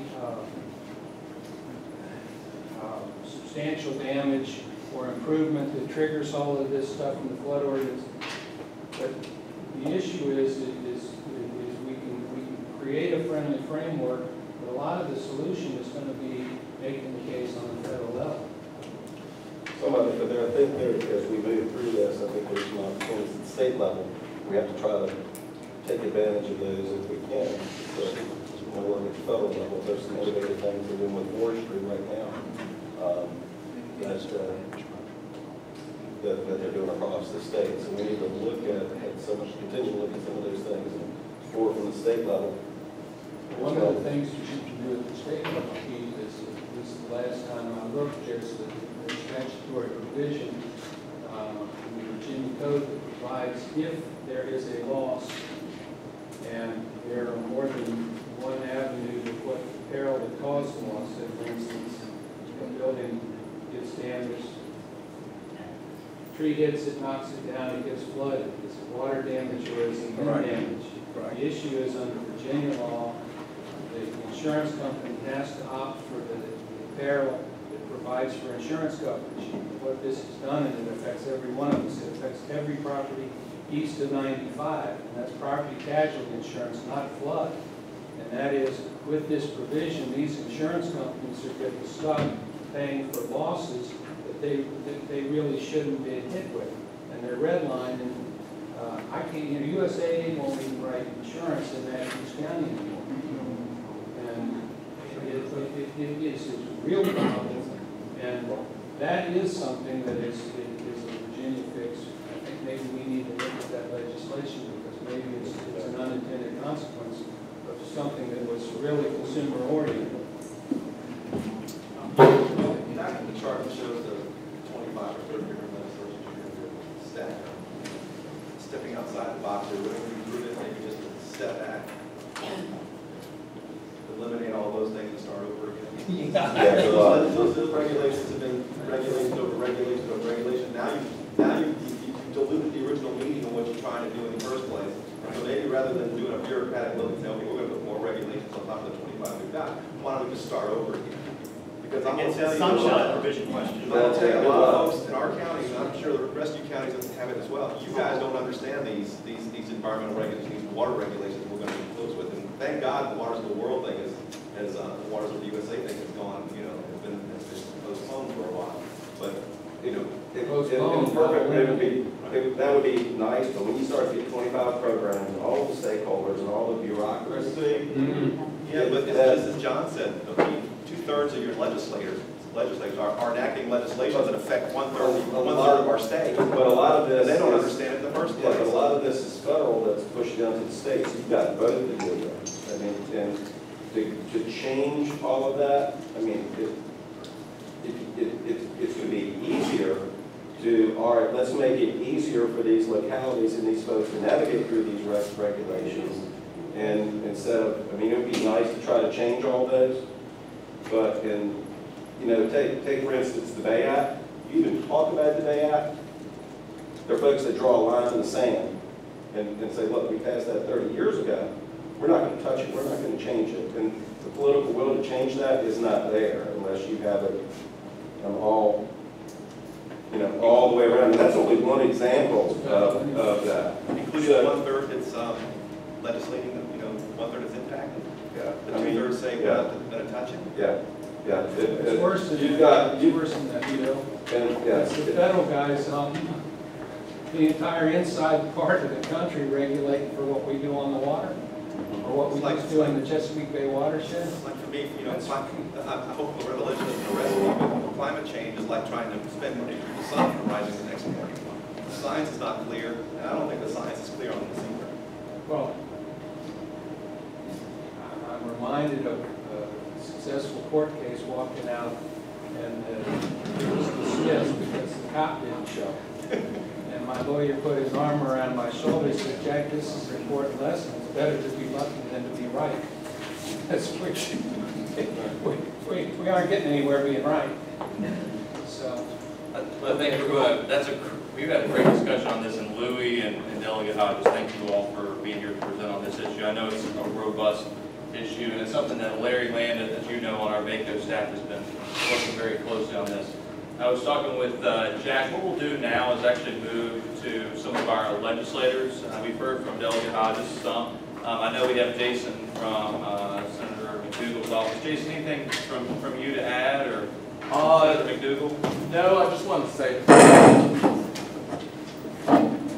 thanks for having me today. Sorry that Brian couldn't be here, but obviously we have a good discussion going on about stormwater and some other issues that we're facing in the area. I'm sure we're going to continue those, our office and Delegate Hodges' office, as well as if you have any issues or anything that you would like to see us start looking into for legislative-wise, we'd love to start taking a look at that and have those conversations.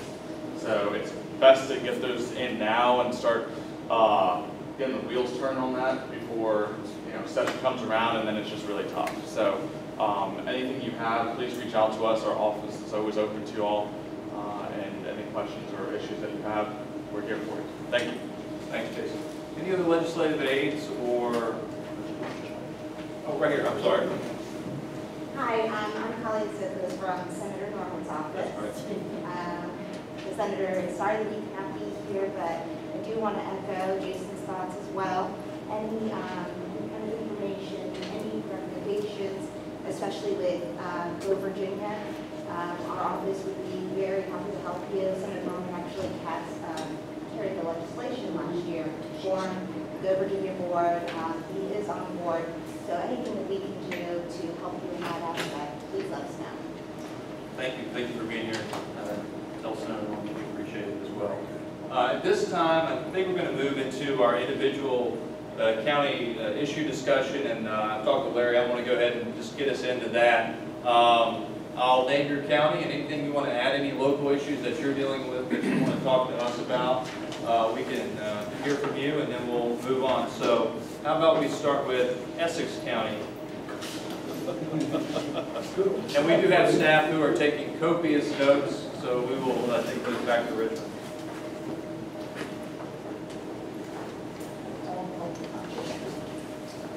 One of those big issues we're dealing with in Essex County, again, trying for that green and blue infrastructure, is land use taxation. And by having that and what the state uses for their formula to fund education, etc., we're trying to keep a green infrastructure. We can't afford to have the land turned into development and houses because we can't build the schools. We don't have the money for that, and there's just not a ratio of taxation houses in Essex County that's going to pay for the schools that we would need to build. So to keep the infrastructure, we have land use, but yet that harms us when it comes to our amount of money we get from the state based on the formula, and that hurts us a lot. So we're trying to deal with that, and it's not been easy. It's not been easy. So I would offer that up as one of our big issues in our county to try to generate tax revenue. We get a lot of state mandates and federal mandates that we've got to meet. We've got to come up with those funds, and we don't have ways to generate taxes. We're trying to keep a land base that's agriculture and forestry, because that is our income. So it's a little frustrating, back and forth. That's probably one of the bigger issues for us in Essex. So John, so I understand it, is it the current rules of land use valuation and the formulas that you were looking at potentially?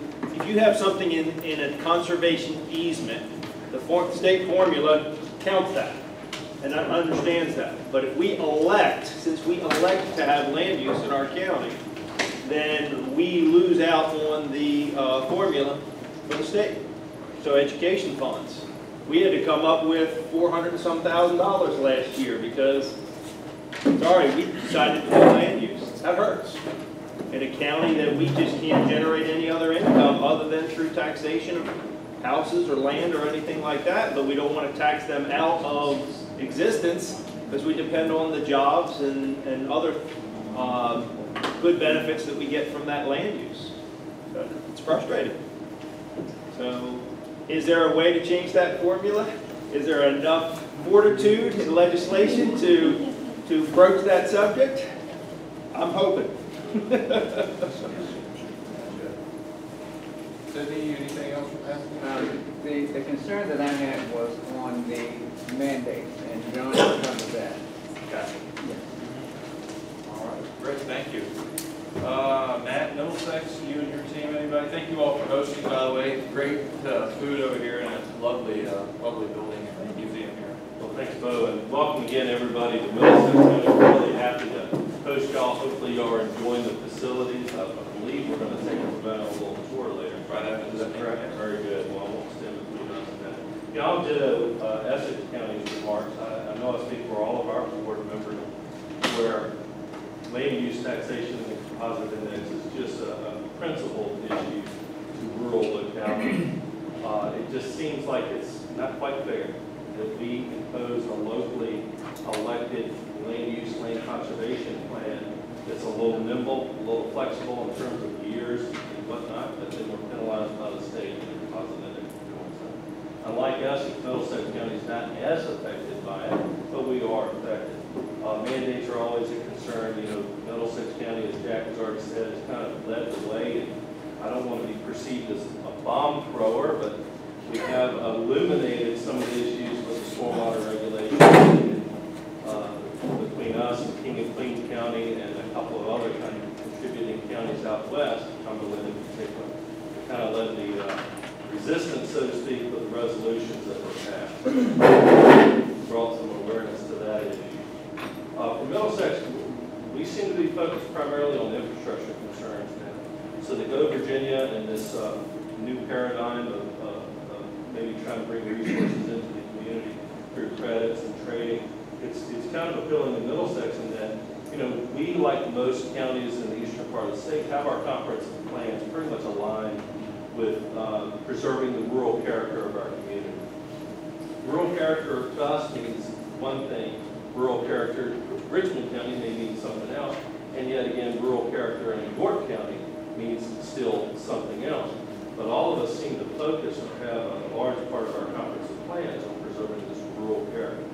Now, for Middlesex, it means we have taken the added step of designating certain village clusters within our county where we have existing development, where we have existing need for infrastructure, water, sewer, broadband.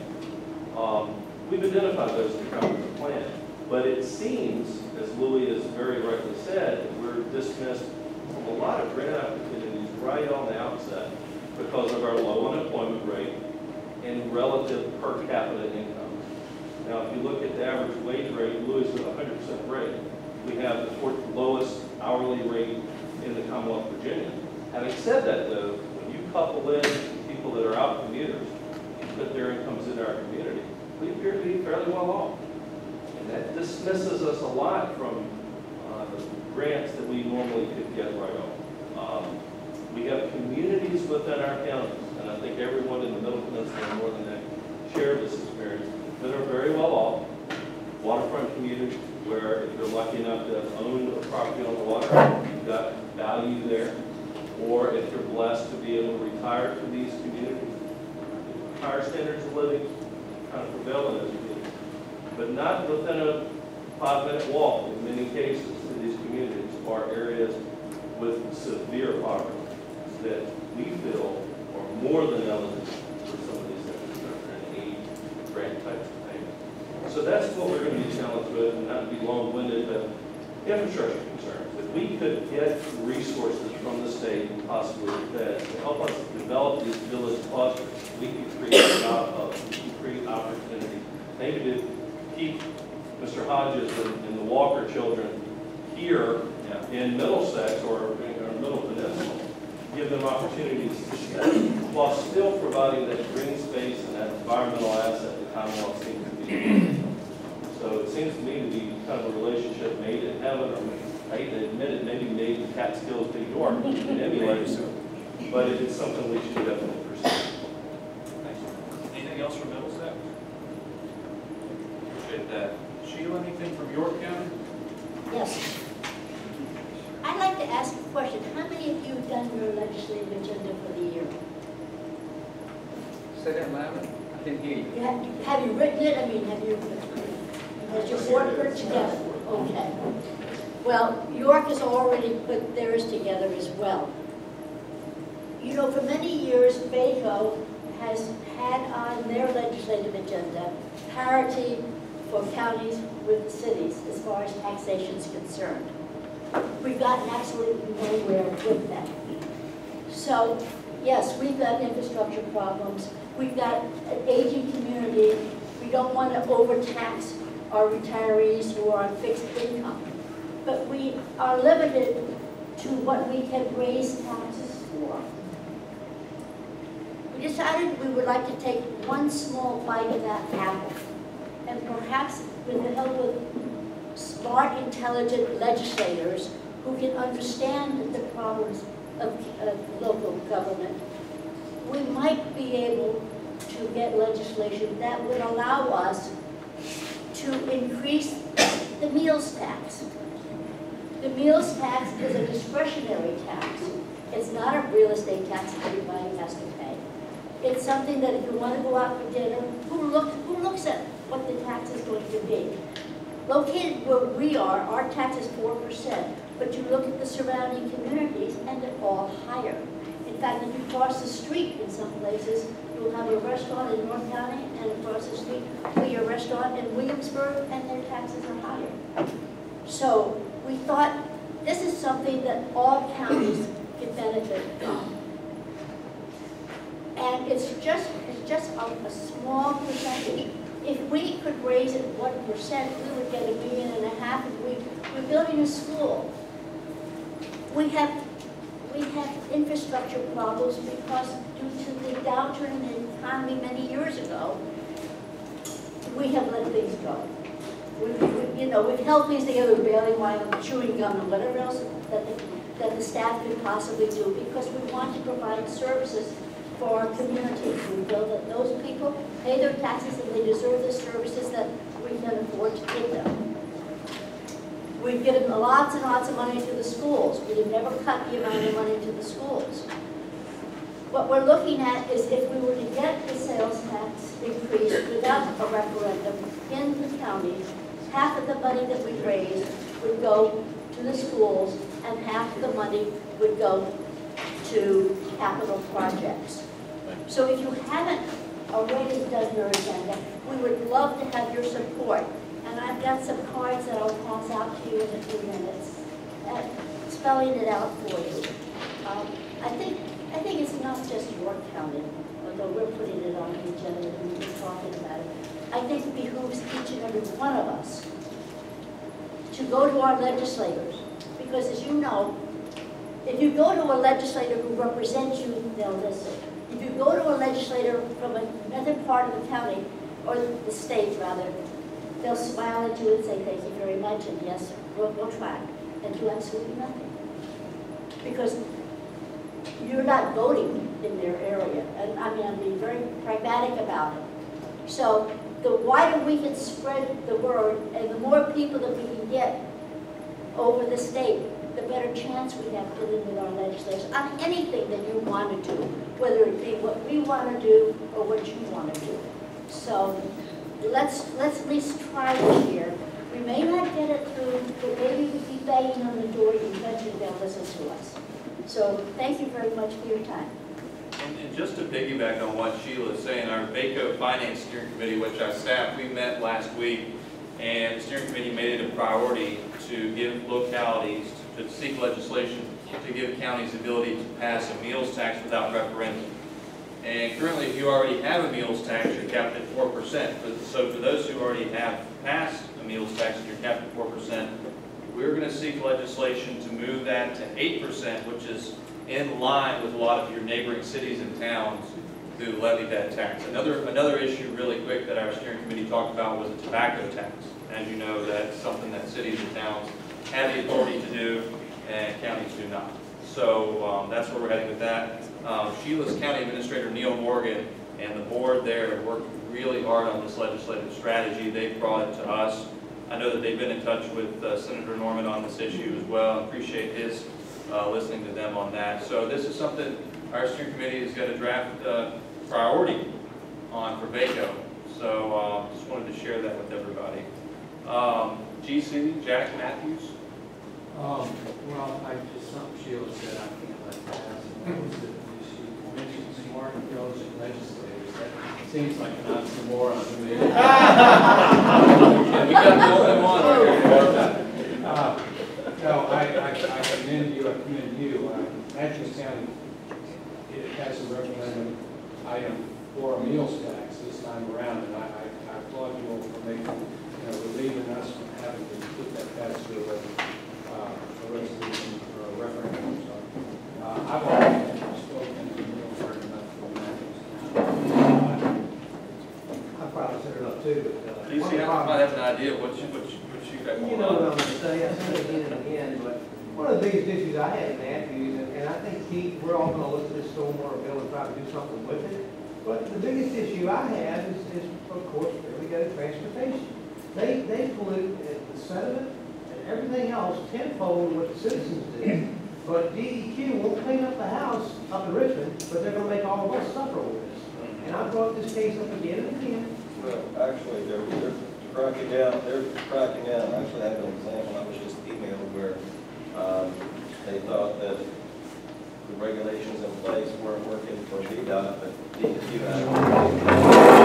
actually them and crashed down on it. Oh, God. I hope so. They're cracking down because actually had that letter, had the inspection, and the pictures and everything along with it. So not necessarily exempt. They said VDOT next on our list, I said, yeah, they told me the exact same thing in 2012. It's happening. I received a letter last week from someone that And just in all fairness, have all of it. yeah, since they're the major polluter, we got home to the table, somebody. They still have to abide by it. DEQ is the problem, more so than VDOT. We're working on some things with DEQ. In this case, they did crack down on VDOT. There was some things that happened. So, it's not just us, the bay is dying because of a lot of everything. So we've got some things we need to do, we have to all keep our eyes open. Thank you. Chairman King, Queen? It doesn't probably say ditto to everything that's been said so far, but one of the main concerns that King and Queen is still trying to wrap its hands around, and we've been doing a pretty good job, but it's the problem of emergency medical services. And I bring it up and I bring it up, and everybody we sort of play around with it, but it is a concern, and I think everybody is probably having the same type of concern, I believe, of making sure that when someone dials 911, that fire and rescue actually get to them. And so I'm not sure what the solution is. I know we've come up with a solution that's working for us right now. I don't know how long it will, but for right now it's working. But it's something that I think that, I don't know whether we should be thinking once again, and Louis doesn't want to hear me say this, but maybe of a regional approach or something like that. But we're getting to that point where I think all of us are going to have to make some major changes in how we provide that service because it's going to get more expensive every time we look. And so the other thing I wanted to mention is that we constantly talk about the bill and rule. We constantly talk about, these items that are on the legislative agenda, which I know you're going to, I believe, going to go over later. But what I fail to see is, and I keep going through the list, and I know Jack does too, to see how many people in Region 2 are actually sitting on these committees and actively participating on those committees. We have problems. When I hear your problems, some are our problems too. King Queen has those problems. When I hear, your problems, they're King Queen problems too. We all have the same type of problems. So if we can just make sure that a Region 2 person is on each one of the bagel subcommittees and are talking constantly about what's going on in the Middle Peninsula and what we need help with, perhaps we can see a little bit more action than we've been seeing in the past. I know some of you all may have money enough to send lobbyists to Richmond. We don't have that money and that ability. And so I think it behooves us all to make sure that we go ahead and we sit on these subcommittees and get the voice of Region 2 heard at VACO, and that we visit our delegates, and of course I'm sure Keith doesn't want us visiting him because we do it all the time. We sort of like throw our burdens on him, like what can you do? But I think that you have to make contact with them. You have to let them know what our problems are so that they can start to at least think about taking action and give them some ideas of what those actions should be. We just throw problems at Keith, and he seems to come up with a solution. Let us know. We're like, oh yeah, that's great. We're going to do that.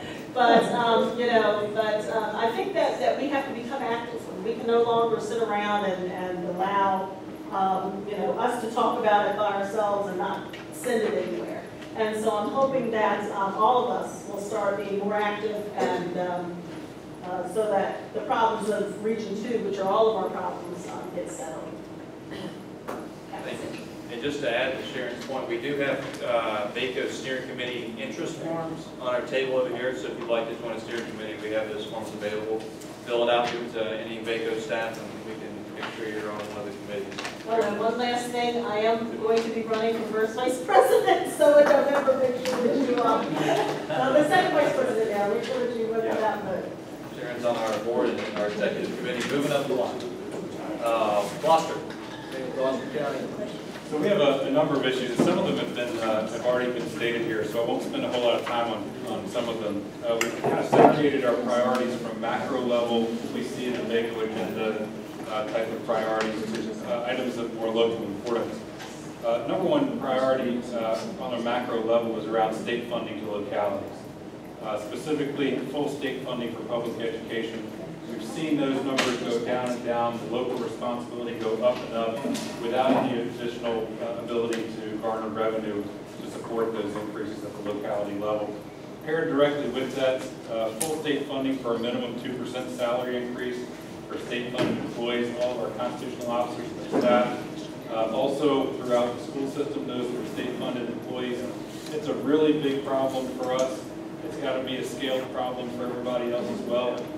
We happen to be in a situation where, based on the contingent award earlier for FY17, we structured our pay plan, awarded those under a new guideline that requires us to certify that the November 30th wage, the December 1st wage will be 2% more than the November 30th wage, where we're already paying most of those state-funded positions in excess of what the comp board affords in the first place, and there's no credit given for that.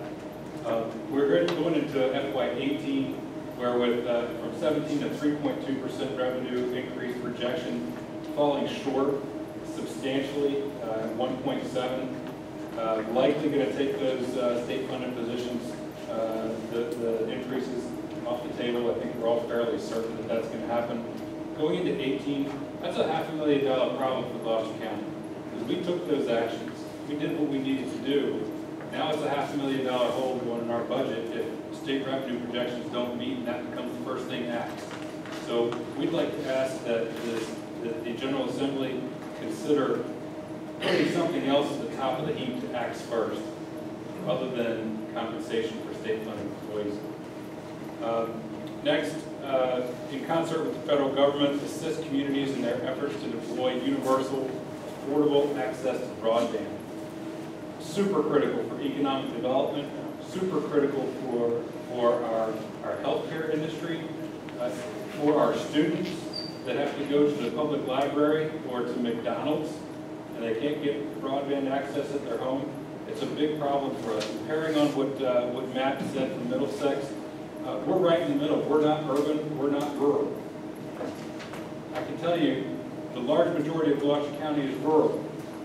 We've got a fairly substantial population, but where we sit in the mix of things, there is no grant money. There are no opportunities. It's not there. So we're asking for help. And pairing on with what was said earlier, to eliminate the practices of imposing unfunded mandates. And if a mandate goes, if the funding for a mandate disappears, the mandate should be suspended until the funding reappears. Don't push it down to localities and say figure it out, unless you're going to give localities the option and the capability to generate the revenues that would fund them. And that pairs on to what Neil and the folks in York County are doing. We don't directly support the meals tax per se, nor the cigarette tax per se, but the underlying concept, I think, is very important. We shouldn't have to change our form of government in order to have the same taxing authority that other counties have. And you can look at it from towns and cities, but I think there's an argument to say, you know what, towns and cities, they have to do trash pickup, and they have to maintain their own roads, they have other infrastructure that they've got to take care of, they need more taxing authority. But there are counties out there that don't have to go for referendum to get a modification to their there are counties out there that have these authorities granted to them because they're under a county manager or county executive form of government. That I think that our board would suggest those opportunities, those authorizations should extend to all county governments regardless of which form of government, traditional or otherwise, that the county elects. So very much in support of what York County is doing and the VACO Finance Committee that I sat in on last week. But I believe that more traction might be attainable if we look for parity among counties first as the primary go get, instead of trying to go get a meals tax, instead of trying to get a cigarette tax. Just get the parity piece among counties, and that comes by default. Looking at issues of local importance and some positions, I won't go through all of them. Of substantial importance to Gloucester County is restructuring the tolls in the Coleman Bridge. Doesn't impact a whole lot of you guys, but some of you do have folks that travel across the Coleman Bridge every day. A huge number of our population travels across Coleman Bridge every day. Right now, the bonds have been refinanced, refunded. The tolls have been changed over the years. But right now, what we see, what Gloucester County sees, is that there are a whole bunch of drawbridges in the Commonwealth where maintenance and operation is not funded by a toll. It's funded by the state. The state maintains the roads. We understand that construction of the bridge is something that was Gloucester County driven. Understand that a toll is required to pay off that bond. From a maintenance and operation standpoint, we feel very strongly that that should not be supported by the toll. That should be supported by the state. Can I just piggyback on that? The original bonds that were issued for the construction of the Coleman Bridge were for specifically to repay the debt and for operations. It wasn't until later that maintenance came into the picture. And so now the state's saddled us with the maintenance. 70% of Gloucester, 70% of that debt is being paid by Gloucester citizens, believe it or not. 70%. It's unfair. It's an unfair tax. That's a good segue into VDOT. And I'm not going to talk too much about VDOT, except to say 3 points. Number one, Gloucester County opposes legislation that would devolve the secondary roads to the locality's responsibility. We would like VDOT to address recurrent flooding, looking at policies that would require VDOT to address ditches and flooding of roads and planning for sea level rise and land subsidence. And of local economic development importance, and I know I've heard this in the MPPEC a couple of times already among the CAOs, is VDOT has a tendency, from what I gather, to withhold approvals for must-haves hostage for things that they think that a development should have. And I think that that goes a little bit further than what the Dillon rule allows. And I think that there might ought to be some discussion around where is VDOT's level of authority when it comes to should-haves versus must-haves. We understand the must-haves, and we must have them, but you can't hold approval on a must-have hostage, saying, well, if you do this should-have, we'll give you approval for the must-have. It's just not. I don't think they have the authority to do that. Last, I'd like to point out the economic development hardship relief. This is something that Louis spoke to us all about earlier. Gloucester County supports measures that would evaluate opportunities to leverage our natural resources for the betterment of our communities, for the growth and economic development within our communities, and for contribution to support local government and service to them. So that's what Gloucester County is. Anything, Mr. Meyer? No, I totally agree. It's giving taxing authority and make the counties pair with cities. Yeah, it's a fair Even just with counties. With counties. Start with counties, right? Baby steps. And you know, we are struggling with VDOT right now in exactly what Brenda said, the should-haves versus must-haves. We're contending with that right now. They're doing Chinese auctions with people trying to get into the county right now. So if you do this, we'll do that, or if you don't do that, we'll relax this. That's not right. What are the requirements? Make the requirements what they are, and tell us what the rules are. Don't make up rules as you go along. That's what we're fixing. Well, and, you know, I know you all shaped up your legislative agenda there. Is everybody else, as you vote on and approve your legislative agenda, send those to us so we can make sure we can get those in front of our legislative steering committees going forward. So, If I may, in a excellent presentation, those clauses. Now, with the Catskills, there were actual investments in infrastructure in the Catskills from New York City. That was the whole rub.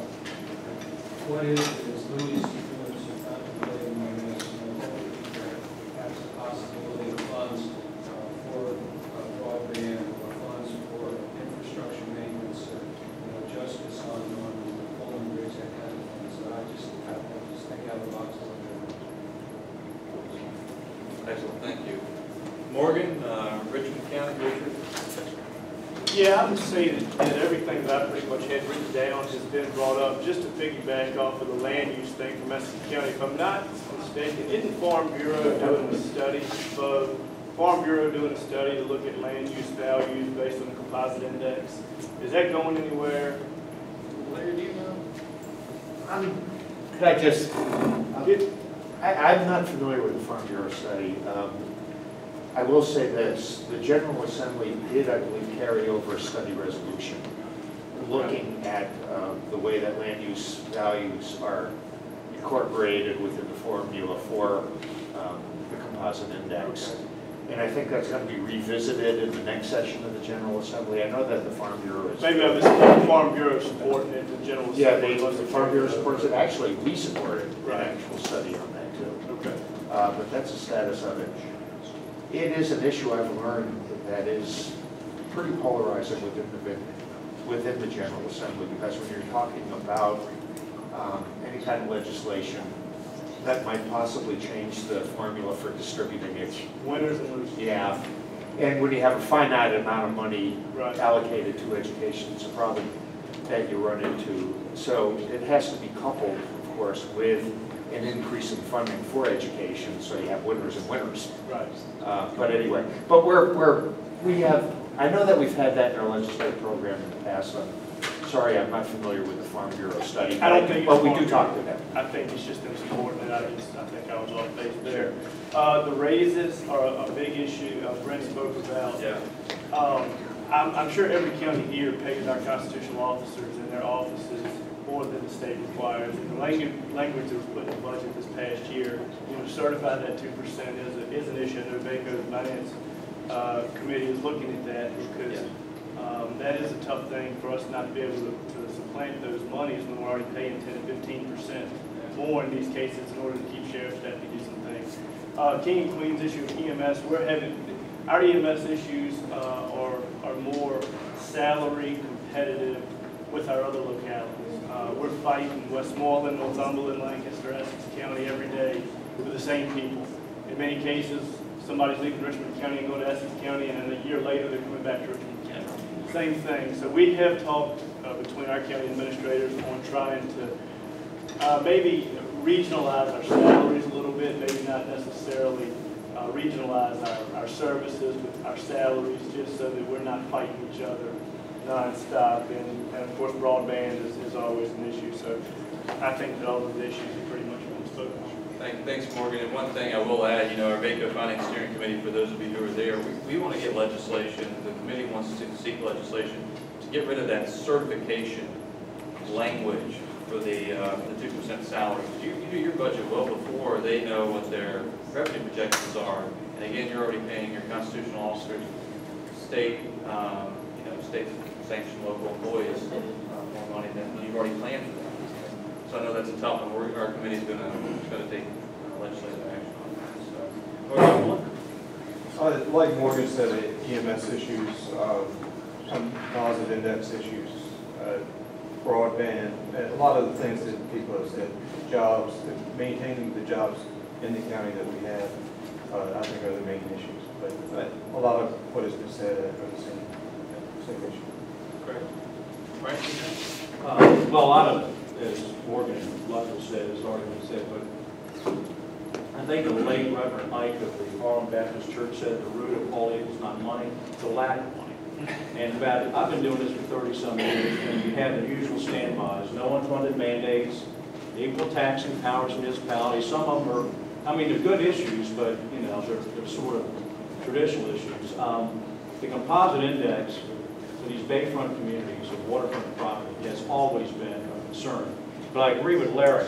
If you're going to redo the index, you have to raise revenue so you don't have losers with the change. Because then the General Assembly, whoever, understandably, is not going to get involved with somebody who half the state that wants one thing and half the state wants something else. The whole concept that a locality has to pay up to 80% of the standards of quality for a state-driven education system is inherently unfair.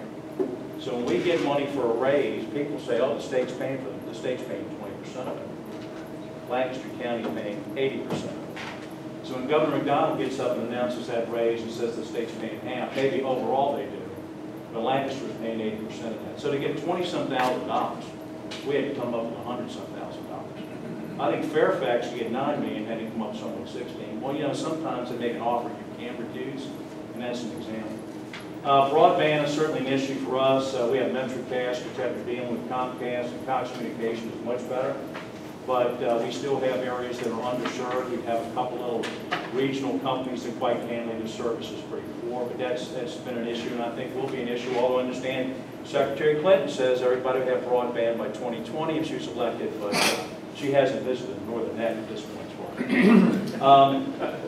A couple of last things on taxing power. I understand what my colleague Walker says, but I do think equal taxing power with municipalities is important. If you think about it, in our county, Whitestone, Irvington, Kilmarnock have more sources of revenue than the parent county. We provide the schools, we help fund the courts, we provide the constitutional officers, we provide the jail, we provide juvenile detention, and yet we can't tax meals without a referendum. We don't, you know, there are limits on lodging taxes and all. It's complete. Now, I understand the system's probably been around since about 1607 and change is slow in Virginia. But at some point, it's been turned on its head. And I understand the fairness to people like Delegate Hodges. It's hard to go to the General Assembly and give you authority, even though they themselves are not imposing the tax. They'll be beaten up during the election that they're even giving you the authority to impose the tax.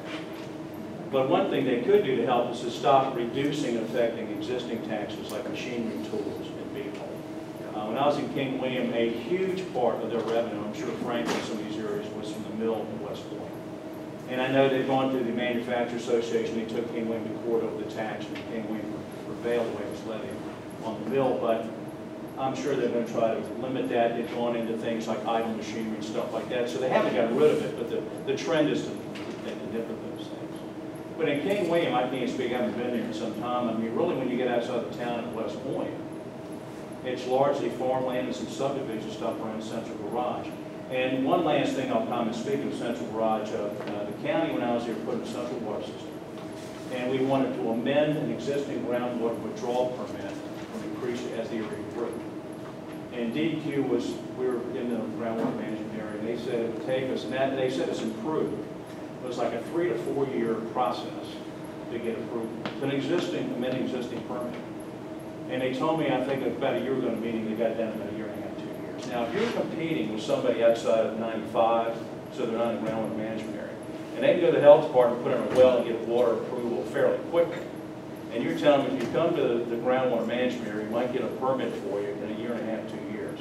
I think that's, I mean, the intention is good, but I think that's clearly a problem in terms of competitiveness. So the environmental regulations I talked about here today with groundwater withdrawal, we haven't seen a lot of problems now because there's not a whole lot going on in the economy, but at some point we will. And when you're dealing with those kind of turnarounds and the permitting requirements that are having and attaching to that, one of the things they've done is, and it started with New Kent, if you get an amended or new water withdrawal permit, they attach a condition, because they don't have enough data to tie to a postal point, and they don't have enough money. So DEQ, along working with USGS, is requiring that a permittee now put in, I love this term, not a group of wells, a nest of wells. Apparently it has some ornithology terminology. And it can cost up to more than $100,000 to put that in, and because they want to use it to generate groundwater data for them, because they don't have the money to put the wells in themselves. So, you know, that's a pretty good chunk of change for a small community putting in a water system and trying to expand it. Thanks, Frank. let me just add one thing. And there's probably no legislative remedy for this, but thought of a lot of little walkers running around. That should scare everybody. Oh! They're present danger to public safety. But I want to thank everybody. I want to thank Delegate Hodges. He's been wonderful to deal with on the land disturbing stuff and all that. We very much appreciate it. Thanks so much. Did I miss anybody? Westmoreland? James City? Did I get everybody? All right, great. Jack, anything to wrap up? Only thing I'd like to say, after we take a tour over here, we'll be going up to the Peanut River Golf Course, to the restaurant. It's really nice. But all of us who are thinking about going, so Marcia can call the cook and let her know how many of us are going to show up. Can I have a kind of a rate? It's not solid, but a kind of a raise of hands. Who would like to accompany? All right, Marcia, help me count. You count.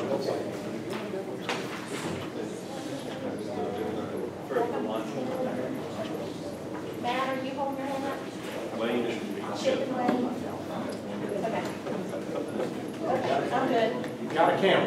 Okay, and the way we can work this, what we're going to do before we dismiss is after we dismiss, we'll go over here to the museum and let you kind of take a tour and look around a little bit. And then in a half hour or so, we'll meet back out front. And I don't want to use the word funeral procession because it doesn't sound that good. But anyway, I don't want y'all to get lost on Jackson Road. You end up in the creek with the day or something. So I have a white edge, and I'll just take off, and y'all line up behind me and follow me up to the golf course. And then how you get home, every man for himself. But like I say, it's, yes. I was going to ask, how far is that away from here? We say 8 miles. Yeah, I'm going to say 8 to be on the safe side. In the Hartfield. Listen, in Middlesex County, you got one way in and one way out. It's called Route 33. What you do is you're going up Route 33 through Hartfield. Okay, that's a big city we have here. When you get up to the Hartfield post office, you hang a left and go right on back to the golf course. But like I said, we can do the mother ducking. On back in there, we go. Wrap it up. If your staff finished right now, I just want to thank Delegate Hodges. Anything sure. else to add? I was just thanking Delegate Hodges. So glad you could be here. And the representatives, thank you all so much for coming. We really appreciate it. I'd like to thank you for hosting. Thank you all for coming down to the 98th District for the Region 2 meeting. But just a couple of things, if I could. I've got to talk about this only, but we'll talk about a few other things. Number one, in Richmond, just like the localities, it's a struggle. The pie is only so big. The lack of money is, of course, the root of all evil. We ended up with a budget shortfall that hit us with $266.2 million. And it shows that, we really need to focus on economic development here in the Commonwealth of Virginia. Governor says, hey, unemployment is dropping, but the jobs that we have are not the higher paying jobs that we need for the withholding tax and the corporate tax. So we need to continue at the state level because that pie is only so big. I'll say just on the Coleman Bridge, under the transportation bill I fought for toll abatement, there's no appetite for that in the Commonwealth. I'd love to be able to find a way to do that. But one thing I'll tell you that is, if you want something taken away, if they're spending over here, you've got to find a way in the Commonwealth, at least on the House side, to be able to generate some savings somewhere else. So what are we going to give up? Where are we going to go to the Commonwealth for solutions? A lot of folks go to the Appropriations Committee, and they have their wish list for certain things that they want. But unless you're there to say, all right, where can we cut over here, or where can we generate savings? It's not going to happen. We've got to find a way to take that to the state. Delegate Hodges is refinance those bonds. Well, 5%. We go down to the Treasury rate and say $1 million. Yeah, we need to find a way. So get with me. And if we can find a way to generate savings on another side, the state is more than willing to look at that.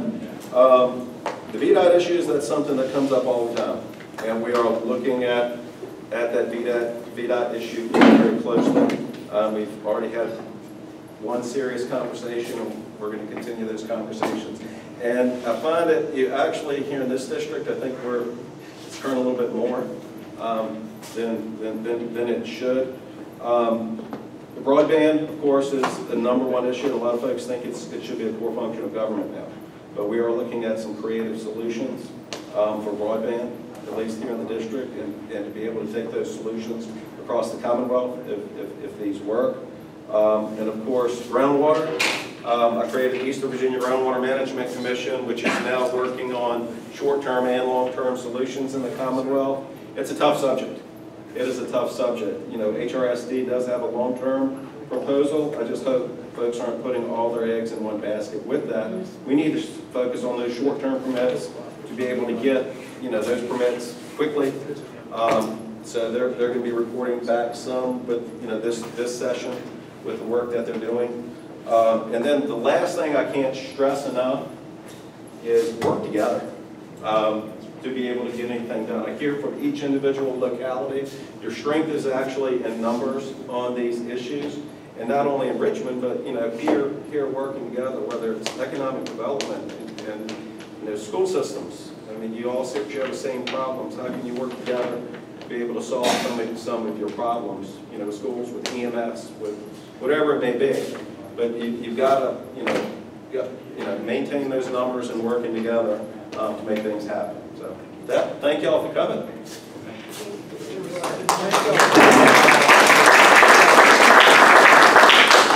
I'd like to thank each and every one of y'all for coming today. Keith, I'm so glad you could be here with us, and we've had some good conversations on the phone. And at least it looks at me sometimes and go, where did you come from, man? You're very tolerant, and I appreciate that.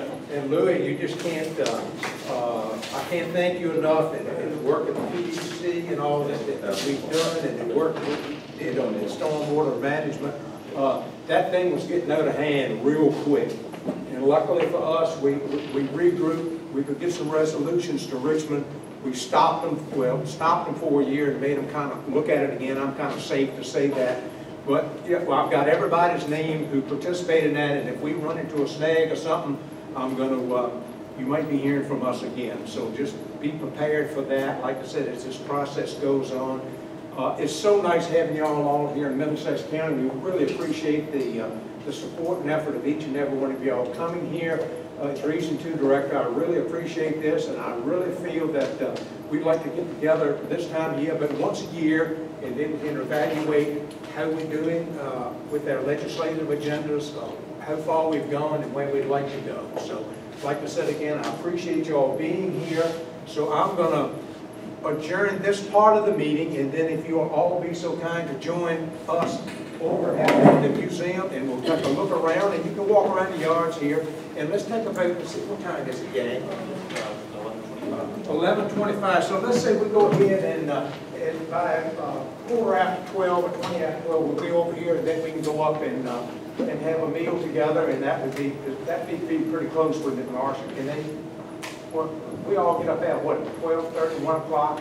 Johnny should certainly. I don't want to wait that long here. If y'all, whatever. Why don't I say we'll be there about 12:15? Okay, 12:15, meet us over there, and we'll go. So let's all go over and enjoy the museum together. Thank you all so much.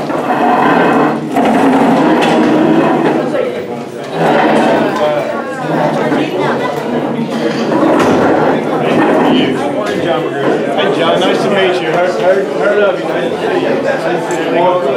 Everything going well so far on your first term? I want to appreciate Richmond County and trying to collaborate on that. Yeah. Didn't work out fine. Well, we understand your position completely, but I'm glad you at least afforded us the opportunity to talk with you, and hope we can do that again at some point. Well, here's by the way, we've got a document. Pam and I talked. You got us talking about it within Richmond County. You got y'all talking about it.